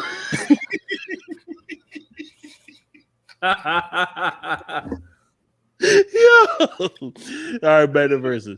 So one thing I heard, because we talked about it yesterday. We talked about it yesterday on my other podcast. Shout out to the Battle Buddy. Shout out to DD. Shout out to Adrian. And I guess no, those are my battle buddies. You know what I'm saying? I'm not even calling them support animals, but no, they were saying stop, man. They were saying that Bow Wow, between the Bow Wow Soulja joint, like Soulja was taking too long, like he's playing like the whole song. Oh, word. Mm-hmm. Yeah. And like people was getting annoyed or whatever. And Bow Wow was the better performer or whatever. And that's why a lot of people were choosing Bow Wow on this Verzuz to Soulja Boy, because Bow Wow performed better. Mm-hmm. Well, that's I not was like, okay, though. because I mean, in my head, I'm like, nah, Soulja got hits. Soulja got some songs, and it's like, nah, Bow Wow actually performed better, and it made it sound better. And then Soulja played like the same song like a couple times, like he played like three songs like 3 times. You know what I'm saying, in the battle. Like he ain't got no new song, and then he played that clap clap clap song again. You know what I'm saying? Oh, okay. Like, so he's trying to drive more traffic to the. I mean, that song's already huge on TikTok. Like, it's right. Kind of a but I'm just saying, like, I guess he got. I guess he got a couple new songs, and he kept playing the new songs in the battle. You know what I'm saying? It was like, that's right. I forgot. So it made it look like he didn't have a as vast catalog as he actually does. So, y'all want to run through a couple of rounds real quick? Yeah, go ahead. So we already talked about round 1. Round 2, he played "Turn My Swag On." No. Start over. Round 1 was what? All right, start over. So round 1 was the new Soulja Boy that She Make It Clap versus Bow Wow. He dropped the Jermaine Dupri remix of Destiny's Child, Jumpin'. You know, he had the verse on the joint. I don't remember that, but I'm gonna give that to Bow Wow just because Soulja Boy played something brand new right then. All right. Fuck it. All right, let's go round 2. So round 2, we got Soulja Boy drop Turn My Swag On versus. Now, I didn't even know Bow Wow had a verse on this, but apparently there's a Chris Brown Run It remix that has Bow Wow on it. I don't know that one. I'm giving it to Soulja. Big Soulja, the 1-1. Mm-hmm. All right, so you got Soulja Boy. Oh, he dropped a hit, man. That with featuring Sammy, that "Kiss Me Through the Phone." You know that joint, right? Versus Bow Wow featuring Escape, "Bounce With Me." All I wanna do is see you bounce with me, bounce with me. That's a heat rock right there. Bow Wow. Bow Wow. Yeah. Bet. All right, you're the Bow Wow. I'll tie that. Yeah, it's kind of a tie, but I'll have to. I don't know "Kiss Me Through the Phone" as much as I know the "Bounce With." I know the "Bounce With Me" joint. Okay. All right. So you said I know "Kiss Me Through the Phone." Don't get me wrong, but if the beginning of the song comes on, I know "Bounce With Me" before I know "Kiss Me Through the Phone." Right. Yeah, I know both of them, but I'm gonna say Bow Wow. All right, Bow Wow it is. Bill Cosby got an Eagles hat on. Yes. All right. So Soulja Boy round 4. Here's what we did. He played the "Pretty Boy Swag." Hey, all right. Versus Bow Wow on. Wait, what? Bow Wow on "I'm a Flirt." I don't remember that. Do y'all? Oh, R. Kelly joint. He had a joint to "I'm a Flirt." Yeah, but I'm giving it to Soulja. You gotta get that to Soulja. Giving it to Soulja. Yeah. All right. So Big Soulja Boy. Okay, so What this is what you're talking about. I want you to stop calling this nigga Big Soulja. You call that motherfucker Little Bow Wow. You call him fucking Soulja Boy. Don't be out here fucking. You know what? Hey, Just where you at? I mean, yo, you cannot call this. You will not call this nigga Big Soulja. Call him Soulja. That's his name, Big Soulja, yo. That's Big Soulja. Nah, it's Draco. No. We ain't call it. Wait a minute, because Bow Wow started out as Lil Bow Wow, and now we call him Bow Wow. So we can go from Soulja Boy to Big Soulja. The motherfucker grew up. Lil Jeezy went to Jeezy. Motherfuckers are grown now. We can. That's not fair because you're trying to. He's over here fucking with me, so I can agree. That's manipulative. No, I'm not. I'm just saying. There's transition in there. Can I say this right? What you got? For continuity. It's gonna be Lil Bow Wow and it's gonna be Soulja Boy. Tell him. You know what I'm saying? I don't. Them niggas. Soulja Boy, tell him. Okay. Soulja Boy, tell him. Okay. Soulja Boy, tell him. Or all right, how about we just say Bow and Soulja? Call that nigga Big Soulja, Draco, no war in this goddamn shit. All right, hang up. Hey, look now. This right here is what Just was alluding to. So round 5, Soulja when he played the remix. There's a remix featuring Nicki Minaj of "She Make It Clap, Clap, Clap." There's a remix apparently that just came out. I have not even heard this yet. So is that versus Bow Wow featuring Chris Brown and Jonte Austin? Shorty like mine, shorty like mine. Yeah. Bow Wow got that easy. Shout out to Jonte Austin. I know a lot of people don't know who that is, but he's one of the dopest songwriters, producers out here. But and if you go back to the end of the old verses, he did a verses against Neo. He's a songwriter. Yes, he's a Jonte songwriter. Austin gets busy. Jonte, he killed. Yo, that versus was crazy. It was. You will find out. No, serious, Candy. That versus was crazy. Go back and watch all the songs he wrote. Okay. Yeah.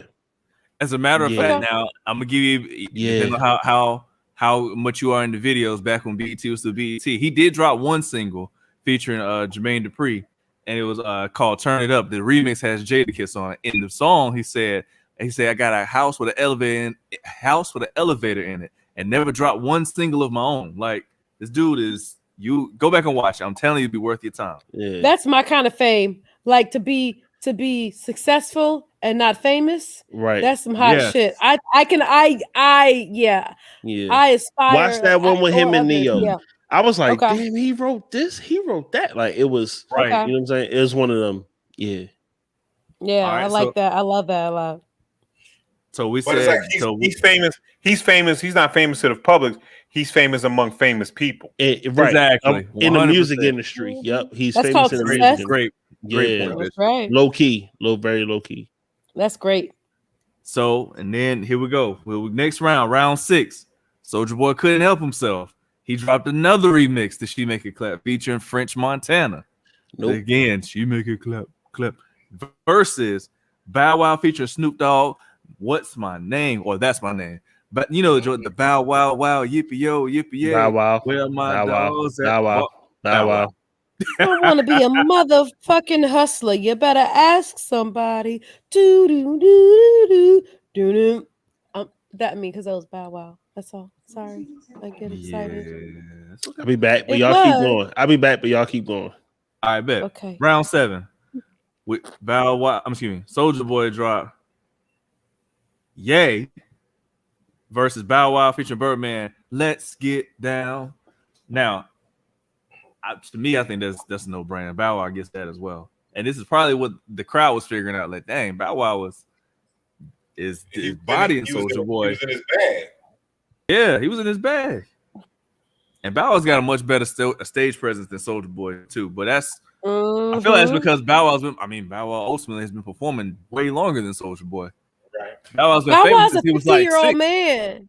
Right, I was gonna say that's right. Bow Wow was on Doggy Style, right? Yeah. Bow Wow has been around OGs since he was a little kid. He's technically in his understanding of the hip hop game like 50, right? Like the niggas that he was around and the things and the stuff that he was exposed to is the same shit that a 50-year-old hip-hop artist or retired hip-hop artist, whatever you want to call him, was exposed to. So Bow Wow's an OG in his head, maybe not in his like whole perfect reality, but that nigga's an old motherfucker. Like he just does old nigga shit. Absolutely. Oh yeah. I can't disagree with that at all. I totally agree. Look, round 8. Now this one was, to me, this wasn't close, but if you're a Soulja Boy fan, you can appreciate this joint. He dropped that, I got me some bathing apes. I got me some. That was a big song in our LimeWire timeline. I'm just going to throw it out. It versus Bow Wow featuring Omarion, and Omarion did come out for this, Girlfriend. Now, yes, Omarion did. He did show up for this one. Now, Girlfriend was not Let Me Hold You Down, if you were wondering. Now, Girlfriend was the joint. If you remember, Bow Wow and Omarion dropped a joint project. This is in the same timeline. He had a documentary on BET, and that song, I mean, the album wasn't bad. But who y'all give it to? Soulja Boy or Bow Wow? No, Soulja. I got me some. Yeah. All right. How Child? Sound like How Child won. Sound like How Child won. What's How Bow Wow? No, Soulja. Boy, Soulja. tell him about Lil Bow Wow. No, I should. Next one. Okay. All right, let's run through them. All right, round number 9, we got Soulja Boy featuring Shawty Low and Gucci Mane. Gucci bandana. Gucci bandana. I know y'all remember that joint. Versus Bow Wow, Take You Home. Now, I can't sing Take You Home, but it's the little Bow Wow. You just don't know the way you move so fast. That one. Two different genres, 2 different gears, eras. That's my version of Harlem Shake. And he was Harlem Shaking. I'm gonna give it to the Harlem Shake. Gucci bandana on that one. Gucci bandana. Oh, Candace, let's break it. What you got? bandana. You got Gucci bandana. So Gucci bandana for you. Other way. Look the other way. Me? Yes. There you go. Oh, I got you. My computer's over here. That's why. Oh, man. I'm looking at the screen waiting on the response. Hey, you over there. All right, look. Bow Wow finally got in his bag. He dropped the She Got a Don't versus Soulja Boy got play She Got a Don't versus Bow Wow featuring T-Pain, Pop Lock and Drop It remix. He had a verse on Huey's remix. I don't know about that one. I'm gonna give that to Soulja Boy. I never heard him on that one, so I'm gonna have to give it to Soulja. Big Soulja, Draco. Big Soulja. All right. He played now. All right. Soulja Boy dropped the Nicki Minaj song featuring Soulja Boy called Yes, Bish, B-I-S-H, versus Bow Wow's They Playing Basketball. Bow. Easy. Complicated.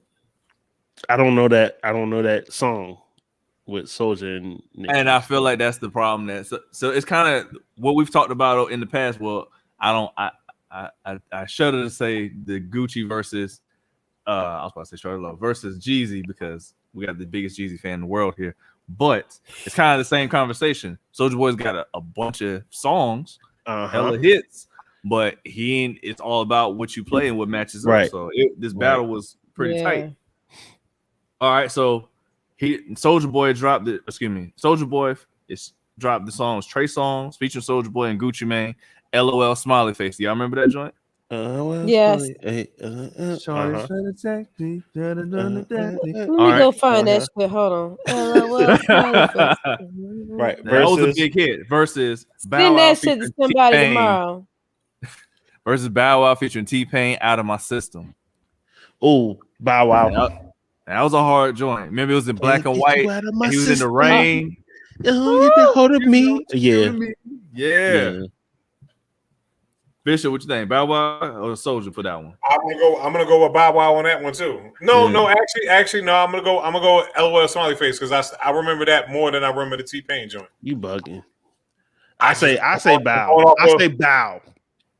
What I'm saying is this right here, because when that dropped, Royce the 5'9" Bars in was out and Slaughterhouse and all that. He did do that.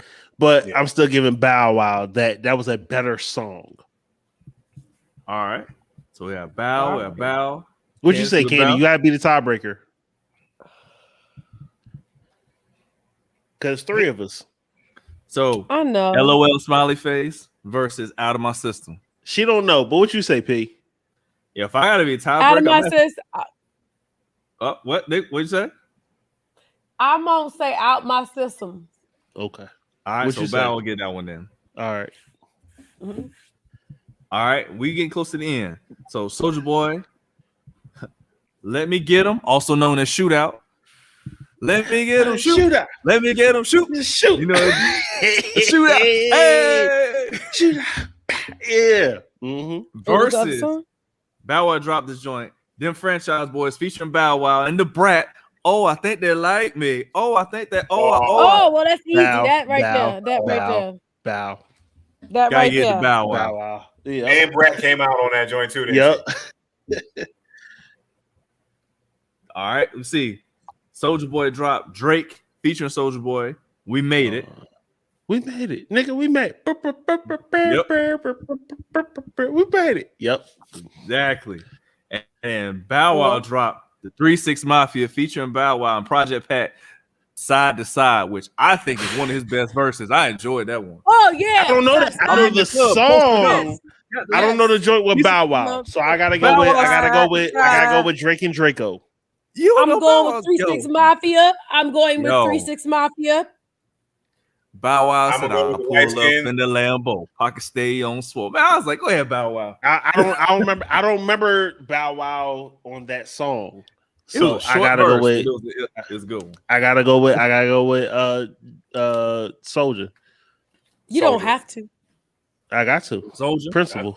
Soulja. Is it Principle? Yeah. All right. Like you got to go with Soulja Boy because he got to win in one round. He won. He had Drake. We made it. Damn it. Did Bow Wow have a song with Drake? No. Bow Wow won. You gotta give it to Soulja then. You can't. You know. It's like this. Just you cannot exist in the same time with yourself. Bow Wow cannot have a song with Drake. Drake took Bow Wow's spot. Let's talk about it. Nigga, we had a whole Loki. We had a whole we got a Loki show. I think I missed 2 joints when I stepped off or whatever. Did he do the Yule? Did he do that? No, one? we ain't got to that yet. Oh, okay, got to that yet. It's round 16. He brought out Lil Romeo, and he did Lil Romeo's Two-Way. You remember that song? No. A two-way versus Bow Wow. No, that was Project Pat. No, that's Project Pat. You was asleep. Project Pat. That was Project Pat. Wait, bitch. Yes. Let's keep going. Versus Bow Wow featuring Mike Jones. Fresh as I'm is. Oh, fresh as I know y'all remember that. You like this in the video? Yeah. Bow Wow. That's some good shit. Fresh as I'm is some good shit. Bow Wow. He is, but you ain't. That's John. Yeah. Get poppin' like me, but you can't. Bow Wow. Got it. All right. Now check it. Now here you go. Soulja Boy finally dropped Crank That. You. Versus I don't care what Bow Wow put out. Soulja. Bow Wow featuring Omarion, who was on the stage. Let Me Hold You. Hey, let me hold you. Yes. Crank That. You know. Niggas was doing the whole. Hold on. No. R&B. Just how you go. Soulja Boy. Oh, look! Come on now. Hey. Look, I think Crank That had a much better shelf life. Look, I knew the whole dance. I agree. But do you know that every little? Do you know the Bobby Brown dances? Do you know the Soulja? But what do you know the Bobby Brown dances for tomorrow night? Yeah, but we'll talk about that after we finish. Soulja. Also, shout out to YouTube for putting the cartoons with the Yule song. That's crazy. When they did the yacht, when they were doing that, like with the Lion King and all that shit. Yep. When they put like biggest songs of the century, that's going to be one of them. That has to be. That has to be. So. That has to be. And I'm not sure why, but apparently they stopped at round 17. That was it. They just started going on their shit. All right. It looked like what's your score? What's your tally? So we got, let's see, 1, 2, 3. If we were judging, what would we say? Bow Wow got into what? What's the score? He beat him by 1 round. 1, 2, wow. 3, 4, 5. Now I know I missed 2 joints, 1 or 2 joints while I was, I stepped off. But all right, cool. Yeah, 9 to 8. Bow Wow got it. All right. Dang. Yeah. All right. Shout out to Bow Wow. Shout out to Bow Wow. Shout out to Bow Wow. Because we was the week before, we was like, nah, Soulja got this. I can't remember no Bow Wow songs. You know what I'm saying? But do you remember when Bow Wow and Soulja? So you probably talked about. Did he do the joint with? Did you mention the joint with him and Sierra? I don't know. No. When I said that, what you do tell us best way I love you, and I believe it. Dang, that's the only joint I remember. Hey, nobody do it like you. Yo, I remember that. Hey, okay. Pete, you freezing up on me. You look mad. Blow on it. Nah, it's cool. He like it. Hey, y'all, with that being said, let's phenomenal that shit. Somebody hit it. Dang. I'm back. Yo, we gonna look bad retarded for like 15 seconds. I'm like, yo, what's going on with them? Oh gosh. He's like, let's just stop. Let's just pretend to pause. Bishop, hit in.